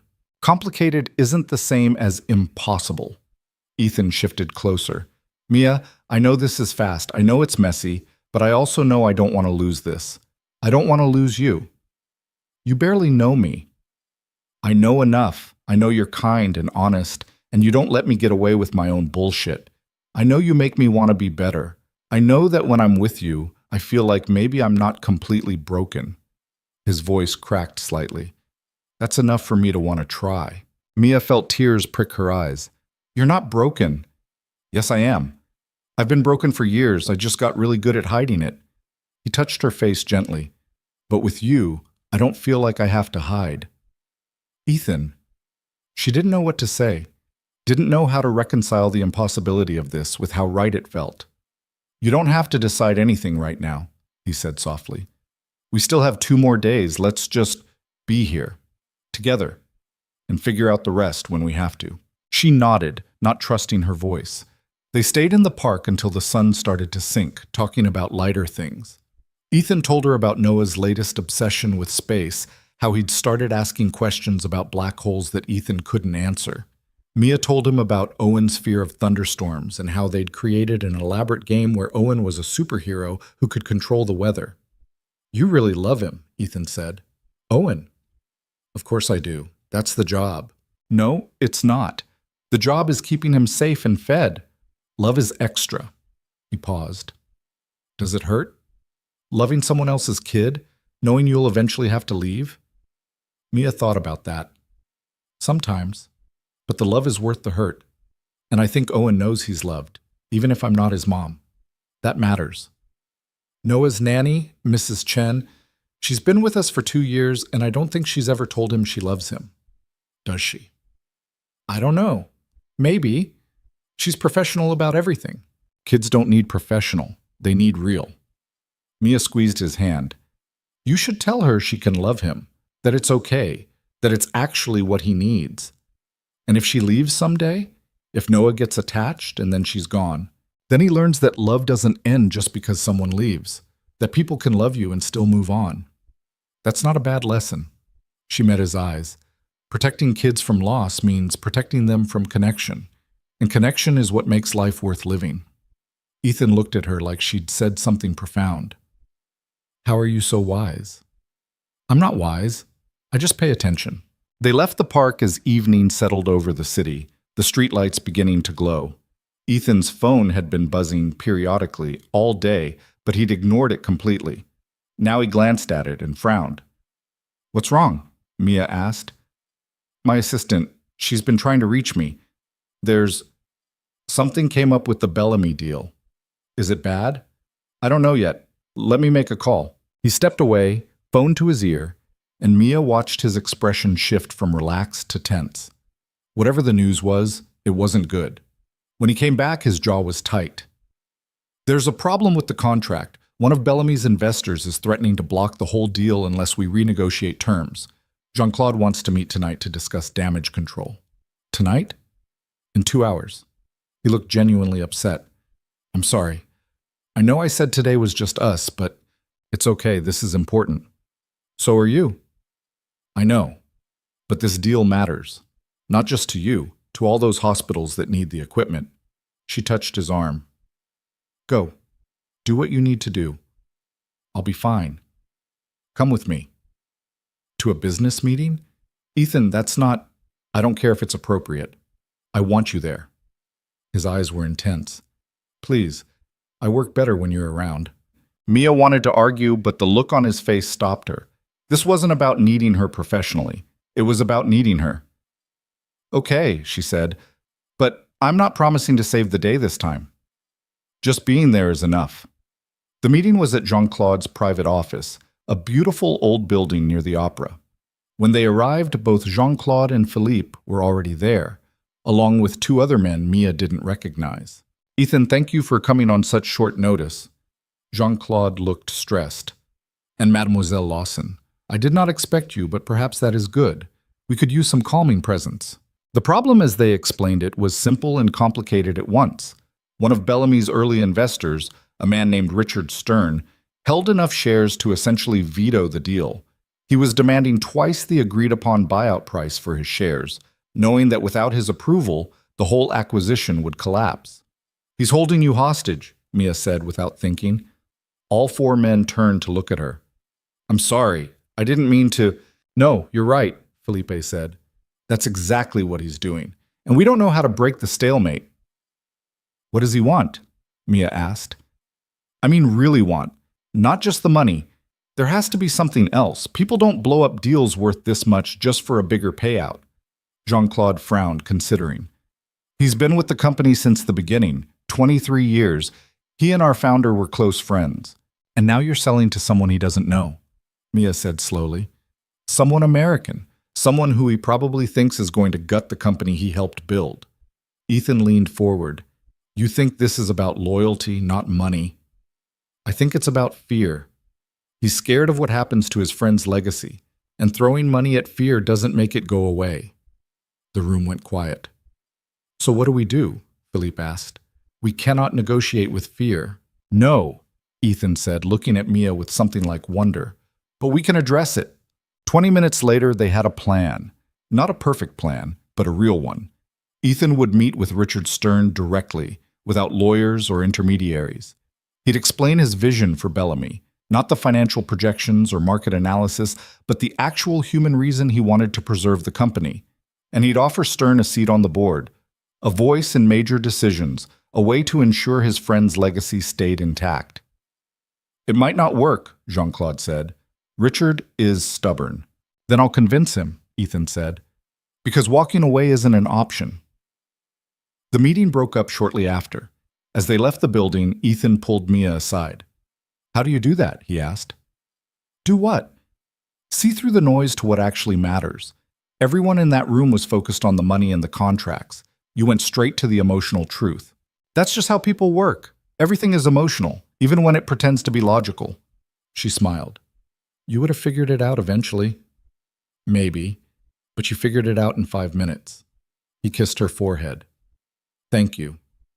They grabbed dinner at a quiet bistro, both emotionally exhausted from the day. Over wine and steak frites, they talked about everything except the looming deadline of Sunday morning. Tell me about your mom, Ethan said. The teacher in Chicago. What's she like? Mia smiled. She's the best person I know. Patient, kind, always sees the good in people even when they don't deserve it. She taught me that taking care of others isn't a job. It's who you are. She sounds amazing. She is. I wish you could meet her. The words hung between them, heavy with implication. Meeting parents was serious. Meeting parents meant futures and plans and things that existed beyond stolen days in Paris. Maybe I will, Ethan said quietly. Someday. Yeah, maybe. They walked back to the hotel slowly, taking the long route through streets that had become familiar over the past few days. When they reached the lobby, neither moved toward the elevators. Come up with me, Ethan said, just to talk. I'm not ready to say goodnight yet. Mia knew she should say no. Knew going to his room would blur lines that were already dangerously blurred. But she also knew she didn't want to be alone. Okay, she said, just to talk. His suite was bigger than hers, with a living area separate from the bedroom. They sat on the couch, and Ethan poured them each a glass of wine from the minibar. 2 more days, he said, staring into his glass. I know. I don't want you to go. I know that too. What if... He stopped, shook his head. Never mind. What if what? It's crazy. We're already past crazy. Just say it. Ethan set down his wine and turned to face her fully. What if you didn't go back? What if you stayed here? In New York, I mean. With me. Mia's heart stopped. Ethan, I know it's insane. I know we barely know each other, but I also know I can't imagine my life without you in it now, and I have the resources to make it work. You could still be a nanny if you want, or you could do something else, or nothing at all. I'd take care of everything. You'd take care of me. Yes, like I'm another responsibility, another person who needs providing for. His expression shifted. That's not what I meant. Isn't it? Ethan, you're so used to solving problems with money that you can't see when money isn't the solution. Mia stood, pacing. I don't need you to take care of me. I need to take care of myself. That's who I am. I'm not trying to take that away. So sure. Yes, you are. You're offering me a life where I don't have to work, don't have to struggle, don't have to be independent. And maybe that sounds great on paper, but it's not what I want. Then what do you want? His voice rose, frustration breaking through. Because I'm trying to figure out how to keep you, and you're acting like that's an insult. Because you're not trying to keep me. You're trying to keep the version of me that fits into your life. The one who doesn't have responsibilities or dreams or a whole existence outside of you. That's not fair. Isn't it? You talk about wanting me in your life, but you haven't asked me what I want my life to look like. You just assumed I'd give up everything to be with you. Ethan stood too, running his hands through his hair. I'm doing this wrong. I know I'm doing this wrong. I'm not good at this. At feelings and relationships and saying the right thing. I'm good at business, at fixing problems, at making things work through sheer force of will. But this, I don't know how to fix this. You can't fix it. That's the point. Mia's voice softened. Ethan, I care about you. More than I probably should, given that we've known each other for 4 days. But caring about someone doesn't mean erasing yourself to be with them. I don't want you to erase yourself. Then what do you want? He was quiet for a long moment. When he spoke again, his voice was raw. I want to wake up next to you. I want to introduce you to Noah. I want to build something with you that isn't temporary or conditional. He stopped, his throat working. I want to stop being so alone all the time. Mia's anger dissolved. She crossed to him, taking his face in her hands. You're not alone right now. I will be when you leave. Maybe. Or maybe we figure out a way to make this work that doesn't require me to give up who I am. How? I don't know yet, but we have 2 more days to try. Ethan pulled her close, burying his face in her hair. They stood like that for a long time, holding on to each other like they could stop time through sheer determination. I'm sorry, he said finally, for assuming, for trying to control something that shouldn't be controlled. I'm sorry, too, for getting defensive, for not hearing what you were actually trying to say. What was I trying to say? That you're falling for me, and you're scared. He pulled back enough to look at her. Yeah, that's exactly it. I'm scared too, if that helps. It does, actually. They kissed, and it felt different this time. Not desperate or urgent, but tender, like a promise they were both trying to figure out how to keep. Stay tonight, Ethan whispered against her mouth. Just sleep. I just want you close. Mia knew she should go back to her own room, knew that staying would make leaving even harder, but she was tired of being sensible. Okay, she said. They lay in his bed, fully clothed, wrapped around each other in the darkness. Outside, Paris glittered and hummed, indifferent to their struggle. Tell me about your perfect day, Mia said quietly. Not a business day, just a day where everything is exactly how you want it. Ethan thought about it. I wake up without an alarm. The first thing I see is someone I love. We make breakfast together, nothing fancy, just eggs and coffee. Then we take Noah to the park. Not a fancy park, just a regular one with swings and sandbox. We let him run around until he's exhausted. Then we go home and watch a movie together, all 3 of us on the couch. And I'm not thinking about work or meetings or what needs to happen tomorrow. I'm just there, present, happy. Mia's eyes stung. That's a good day. What's yours? Pretty similar, actually, but I'm at the park with Owen, or maybe my own kids someday, and afterward we bake something messy in the kitchen, cookies or brownies, and there's flour everywhere and we're laughing, and it doesn't matter that it's a disaster because that's what makes it perfect. We want the same things, Ethan said, wonder in his voice. Just normal, small, beautiful things. Yeah, we do.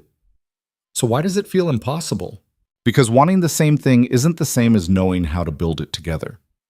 They fell asleep like that, tangled together, both dreaming of a future they couldn't quite see but desperately wanted to reach. Morning came too soon.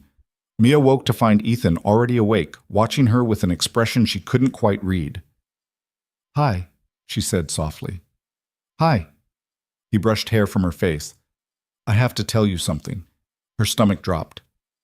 Okay. I'm meeting with Richard Stern this morning, the investor, and then I have the final contract signing with Jean-Claude this afternoon. That's good. That's what you wanted. Yeah, but it means I'll be in meetings most of the day. He looked genuinely upset. On our last full day together. Last full day. The words hit her like cold water. It's okay, she said, even though it wasn't. This is important. Go. Close your deal. Save Bellamy. Come with me. To the signing, at least. Jean-Claude specifically asked if you'd be there. Why? Because apparently you're good luck, and because they like you. He smiled slightly. Everyone likes you. Okay, I'll come. They spent the morning apart. Ethan at his meeting with Stern, Mia wandering Paris alone for the first time. She walked through neighborhoods they'd explored together, seeing them with different eyes now. Everything felt bittersweet, like she was already mourning something she hadn't lost yet. Her phone rang. Her mom. "Hey, sweetheart, how's Paris?" "Complicated." "What happened?" Mia found a bench and told her everything. The meetings, the feelings, Ethan's offer, her fears. Her mom listened without interrupting. Then, "Do you love him?" "I don't know, maybe. It's only been 4 days." 4 days or 4 years, love is love. The question is whether you love him enough to fight for it. Fight for it how? Our lives don't fit together. Then make them fit. Mia, honey, you've spent your whole life taking care of other people. Other people's kids, other people's dreams. When are you going to fight for your own happiness? What if I'm wrong? What if this is just some fantasy and the real world ruins it? What if you're right, and walking away is the biggest mistake you ever make? Mia sat with that question long after the call ended. What if? At 2 o'clock, she met Ethan at Jean-Claude's office for the final signing. The mood was celebratory. Richard Stern had agreed to the terms after Ethan's meeting, accepting both the board seat and a personal assurance that Bellamy's mission would remain intact. "You convinced him," Jean-Claude said, shaking Ethan's hand. "I did not think it was possible." "I had good advice." Ethan glanced at Mia. The actual signing took less than an hour. Papers were passed around, signatures collected, champagne poured. Felipe gave a toast about new beginnings and honoring the past. "To Bellamy," he said, raising his glass, "and to the people who fight for what matters." Everyone drank. Afterward, as they were leaving, Jean-Claude pulled Mia aside. "Mademoiselle Lawson, may I say something perhaps too personal?" "Of course." "I have known many powerful men in my career, men who build empires and change industries, but I have never seen one transform the way Ethan has in these few days with you." He smiled kindly.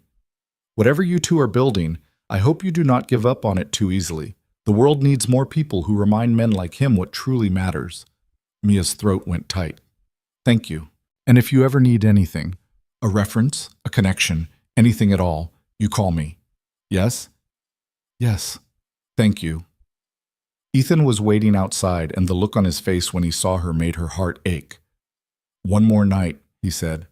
"One more night. Let's make it count." They didn't talk about tomorrow. Not during the dinner Ethan had arranged at a restaurant overlooking the Seine, candlelight flickering between them like a timer counting down. Not during the walk afterward through streets they'd come to know, each corner holding a memory from the last impossible days. Not when they returned to the hotel and stood in the hallway between their rooms, both knowing that crossing one threshold or the other meant admitting this was ending. "Come in," Mia said finally, unlocking her door. "I don't want to be alone tonight." Inside, Paris spread out below them through the floor-to-ceiling windows, indifferent and beautiful. Ethan pulled her close, his chin resting on top of her head, and they stood like that for a long time. "I keep trying to find a solution," he said quietly. "Some way to make the logistics work. I could get you an apartment in New York. You could keep working as a nanny if you want, or I could help you start something new. We could see each other on weekends, or I could fly you out when I travel." "Ethan, I know that's not what you want, but I can't just let you walk away without trying everything." Mia pulled back to look at him. What if trying everything means letting go? His face crumpled slightly, then reformed into that controlled mask she'd come to recognize. "I don't know how to do that." "Me neither." She touched his face, feeling the tension in his jaw. "But maybe we have to." "Why? Why does it have to end just because it's hard? Because I can't be the person you need me to be. And you can't be the person I need you to be. Not right now.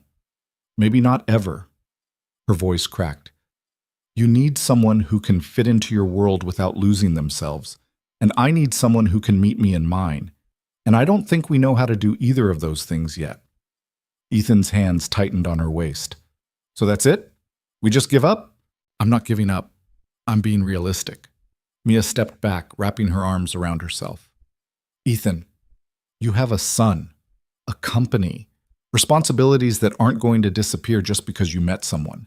And I have a life too, kids who depend on me, a mom who needs me, a whole existence that matters even if it doesn't look important compared to billion-dollar deals." "I never said it wasn't important. You didn't have to.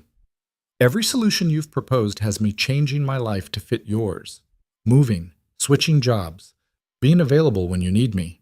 She shook her head. That's not partnership. That's you trying to acquire me like one of your companies. The words hit him visibly. He sank onto the edge of the bed, head in his hands. You're right. You're completely right, and I hate it. I know. I don't know how to do this differently. I don't know how to want something without trying to control every variable. He looked up at her, eyes red. But I'm willing to learn, if you'll teach me. Mia sat beside him, taking his hand. I can't teach you that. You have to figure it out yourself. Then help me figure it out. How? Stay. Not here in Paris, but in my life, however that looks. We'll figure out the distance and the logistics and all the impossible parts. But don't walk away from this, please. She wanted to say yes so badly it physically hurt, wanted to believe they could make it work through sheer determination and feeling. But she'd watched too many relationships crumble under the weight of incompatible lives. Had seen her own father choose work over presence until the gap became too wide to cross.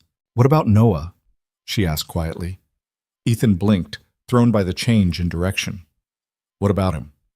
If we do this, if we try long distance or whatever version of this we can manage, he's going to be part of it. And he's 5 years old. He's at the age where he gets attached easily and doesn't understand when people leave. I wouldn't introduce you until I knew it was serious. It's already serious, and kids aren't stupid. He'll figure out you're seeing someone. He'll want to meet me. And then what happens when it doesn't work out? When the distance is too much, or we realize we were caught up in a Paris fantasy, he's the one who gets hurt. Ethan's face went pale. I haven't thought about that. I know. Because you're thinking about what you want right now, not what's best for him long term. Mia squeezed his hand. And I get it. I want this too, but wanting isn't enough when there's a child involved. They sat in heavy silence, the weight of reality crushing the bubble they'd been living in. So what are you saying? Ethan's voice was barely audible. That it's over? That we just go back to our lives and pretend this never happened? I'm saying maybe we need to be honest about what this is. A beautiful, impossible thing that happened because I boarded the wrong plane and you decided not to throw me off it. A gift, but not a forever thing. What if I want it to be forever? Then you have to figure out how to make room for forever in your actual life. Not the life you wish you had, the one you're actually living. Mia stood, moving to the window. You told me you wanted to be a better father, that you wanted to be present for Noah. But how are you going to do that if you're trying to maintain a long-distance relationship with someone who lives in a different city? You'll be splitting yourself even thinner than you already are. So I should choose between you and him. You should choose him every time, without question. She turned to face him. And if you don't understand why, then we're not ready for this anyway. Ethan stood, crossing to her. You're testing me. I'm being realistic. No, you're pushing me away before I can disappoint you, before I can turn into your father. His eyes were fierce. But I'm not him, Mia. I'm willing to do the work, to change, to be better. Are you? Or do you just want to be the kind of person who would do those things? She held his gaze. Because there's a difference, and until you figure out which one you are, this can't work. The truth of it hung between them, sharp and undeniable. Ethan's phone buzzed. He ignored it. It buzzed again and again. You should get that, Mia said. It can wait. Can it? He pulled out the phone, his expression tightening as he read. It's Mrs. Chen, Noah's nanny. He's asking for me. Having a hard time going to sleep. Then call him. It's the middle of the night there. He's awake, and he needs you. Mia's voice was gentle but firm. Call your son, Ethan. He hesitated, torn between the moment with her and the need on the other end of the line. Then he stepped into the bathroom, closing the door. Mia could hear his voice through the door, soft and tender in a way she'd never heard before. Hey, buddy. Yeah, I know it's late. I miss you too. What? No, there aren't pterodactyls in Paris, but I saw a really cool bird today that looked kind of like one. She sat on the bed, listening, and felt her heart break and heal at the same time. This was who he could be, who he was, under all the armor, a father who loved his son, a man who wanted to be better. But wanting and doing were different things. When Ethan came back, his eyes were wet. He asked me when I'm coming home. What did you tell him? Tomorrow night. I'm flying back tomorrow night. That's good. Is it? He sat beside her again. Because all I can think about is that coming home means leaving you. You're not leaving me. You're going to your son. Who needs you more than I do? That doesn't make this hurt less. I know. Mia leaned her head on his shoulder. But it's still the right thing to do. They lay down together, fully clothed again, holding each other in the darkness. Outside, Paris began to quiet, the city settling into the small hours. Tell me a story, Ethan said, about the future, one where this works out. Mia closed her eyes, imagining. Okay, you go home tomorrow and you're really present with Noah. Not just physically there, but actually engaged. You play dinosaurs with him. You read him stories. You remember what it feels like to just be dad, not CEO Ethan Blake. And you? I go back to Brooklyn, to Owen and my tiny apartment in my normal life. But I don't forget this. I don't forget you. How long until we see each other again? I don't know. Maybe a few weeks, maybe months. You're busy closing the Bellamy deal. I'm busy with work. We text sometimes, call when we can. But we're not trying to force it into something it's not ready to be. I hate this story. Wait, there's more. She smiled in the darkness. Eventually, you figure out how to balance things better. You hire people you trust so you don't have to control every detail. You take weekends off. You show up for Noah's school events. And one day you realize you're actually happy. Not just content, actually happy. And then maybe you call me and we try again. But this time it's not rushed or desperate.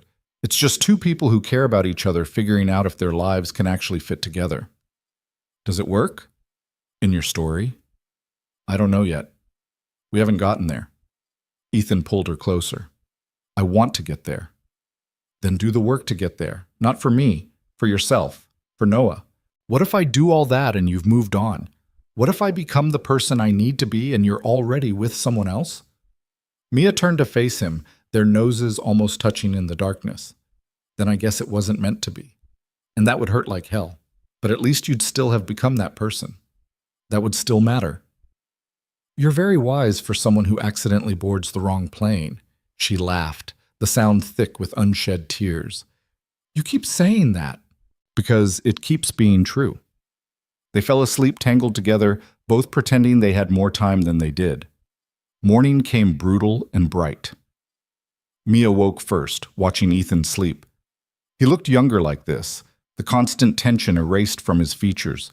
She memorized his face, knowing this might be the last time she saw it like this. When his eyes opened, the first thing he said was, "Don't go."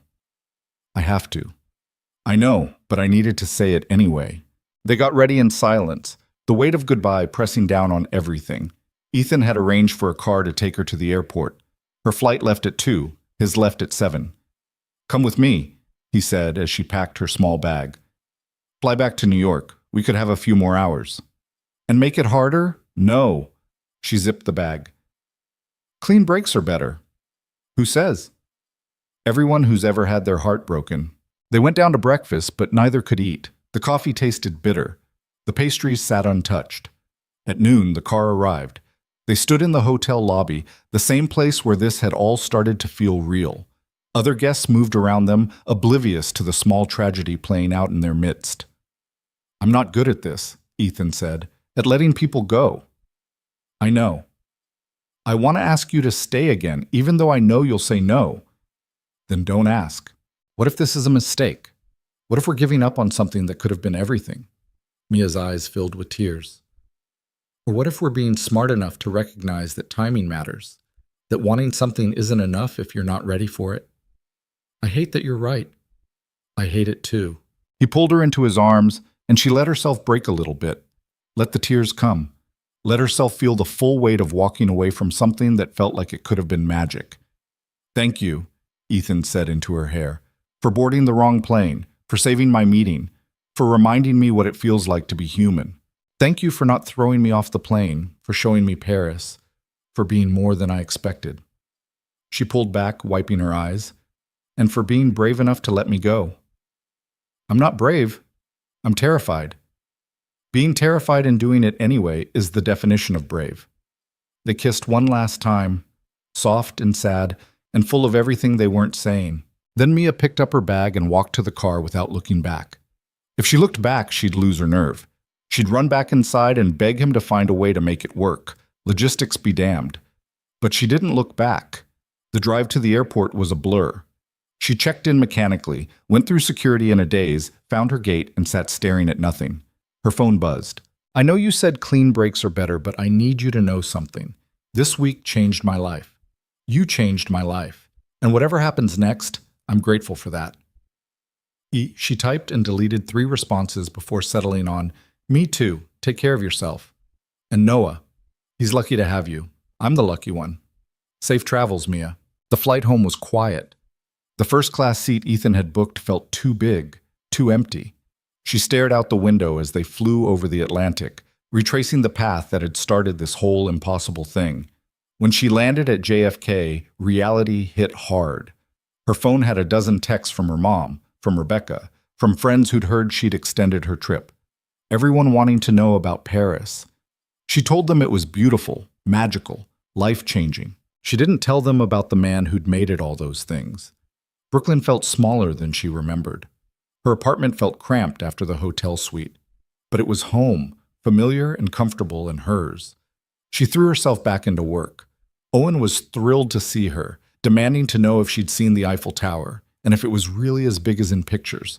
She told him stories about Paris, editing out the parts that made her chest ache. Rebecca didn't press for details, but she watched Mia with knowing eyes. You okay? I will be. That's not the same as being okay now. I know. The days bled together. Work, home, sleep.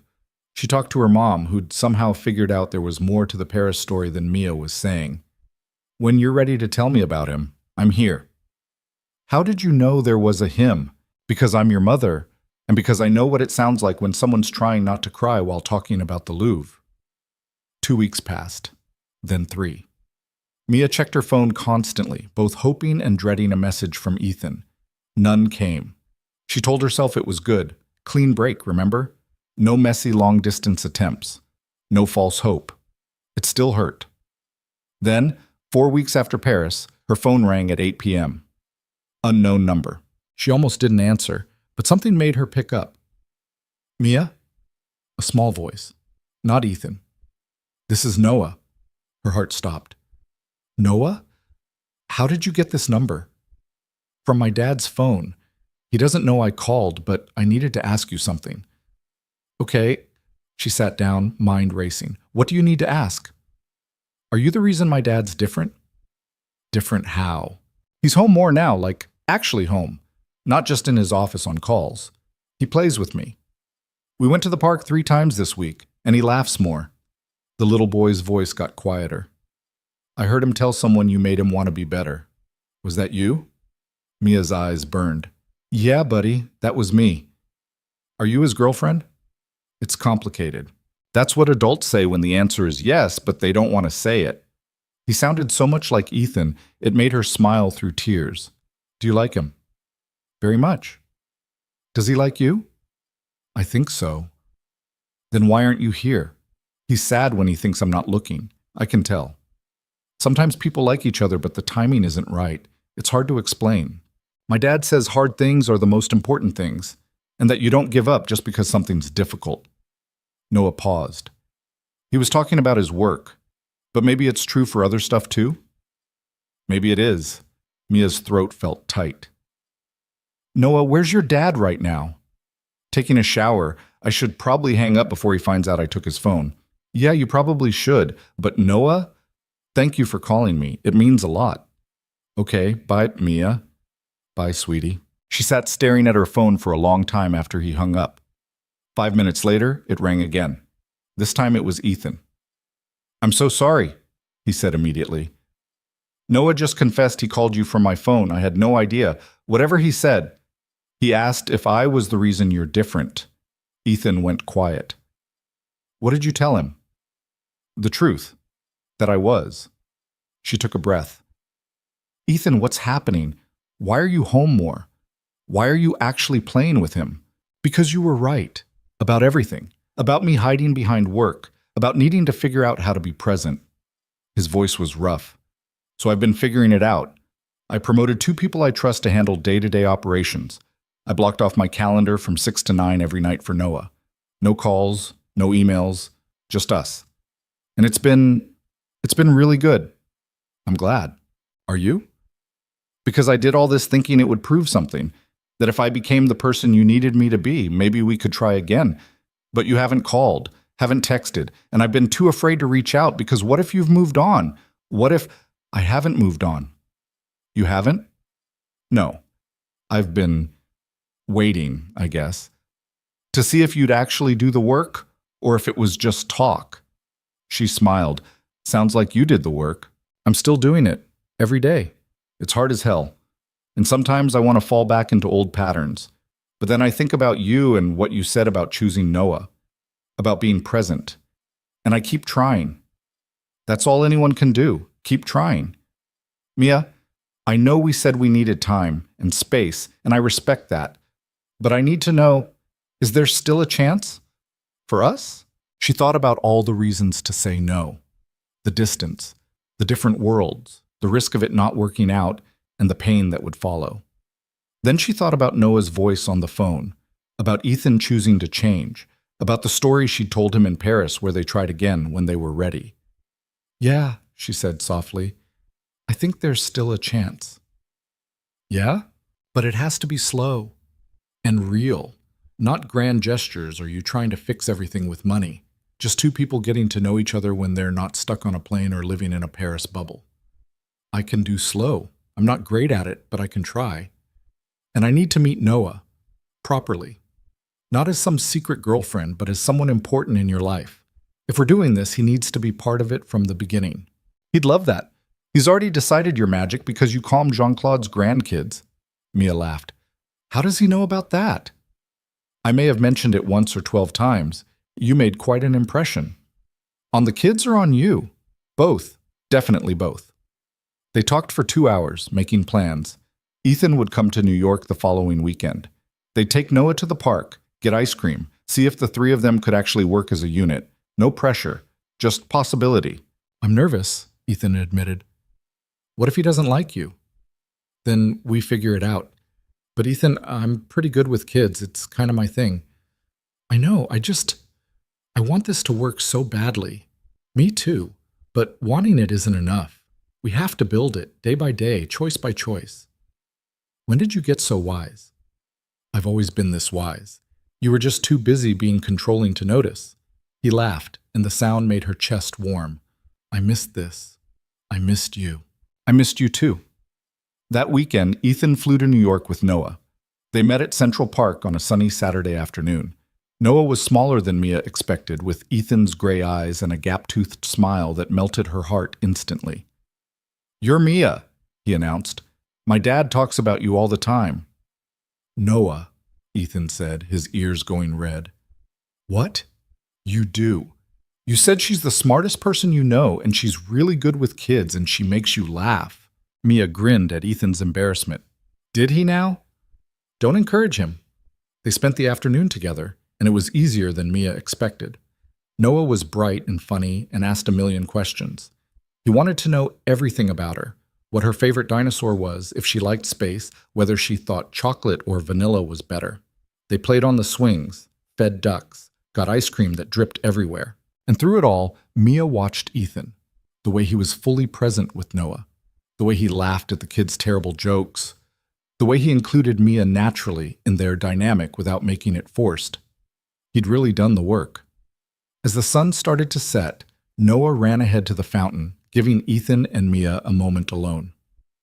How am I doing? Ethan asked nervously. You're doing great. He's wonderful. He likes you. I can tell. I like him too. She slipped her hand into his. This is nice. Scary, but nice.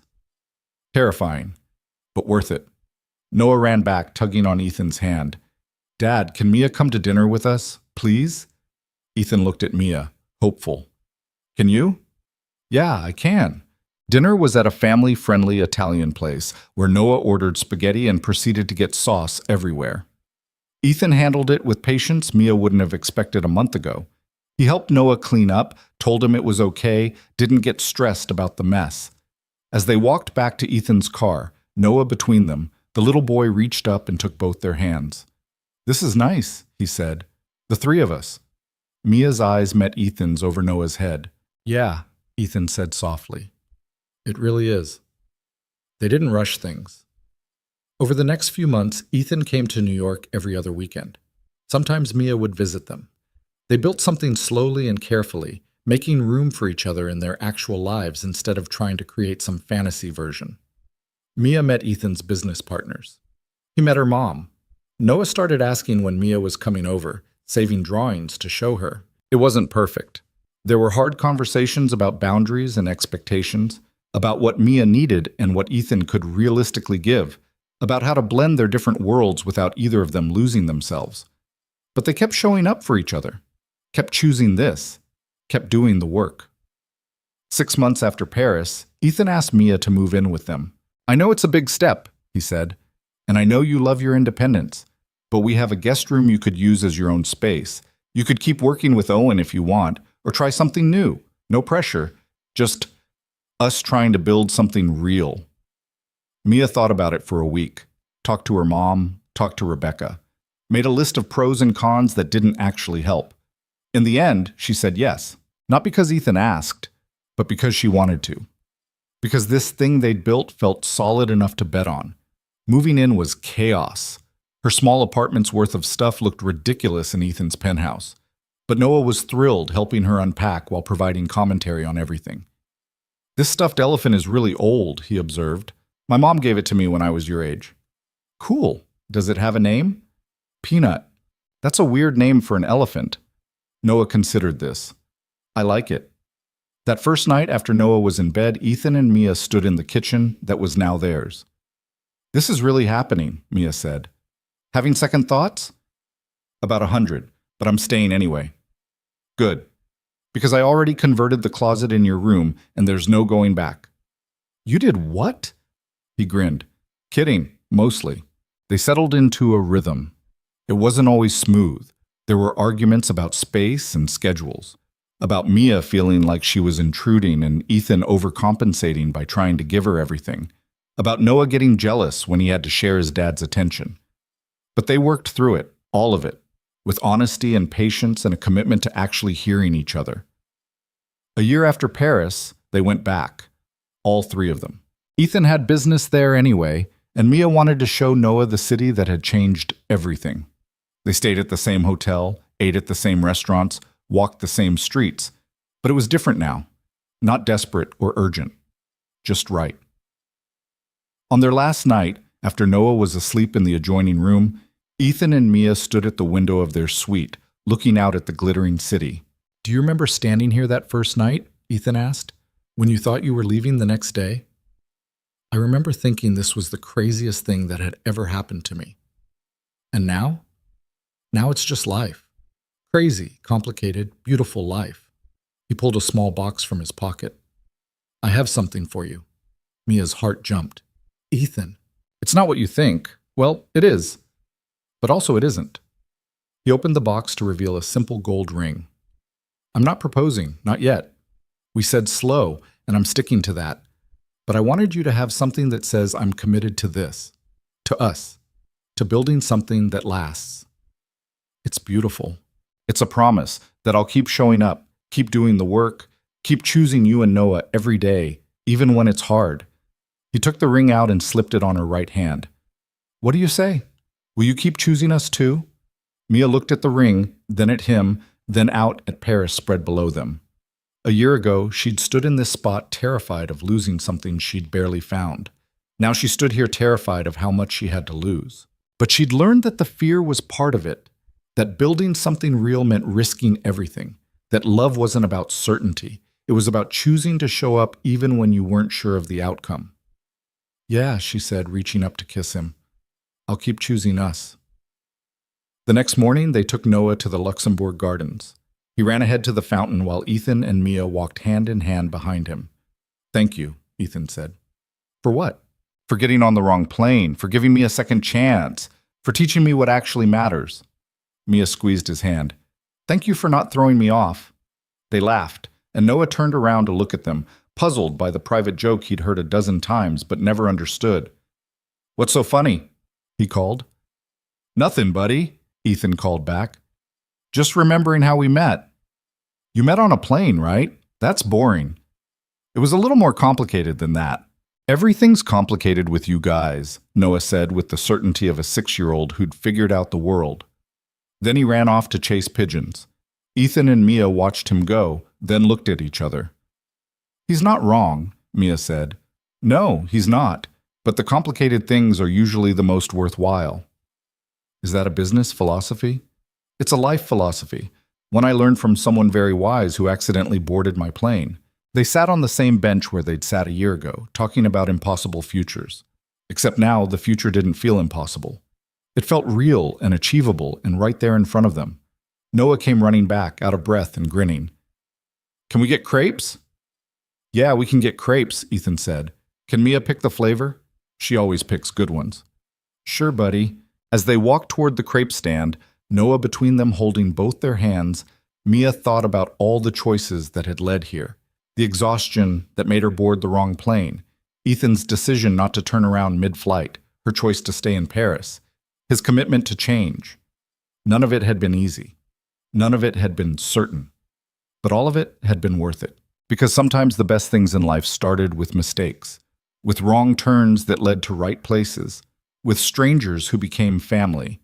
And sometimes, if you were very lucky and very brave, those mistakes became the story you'd tell for the rest of your life.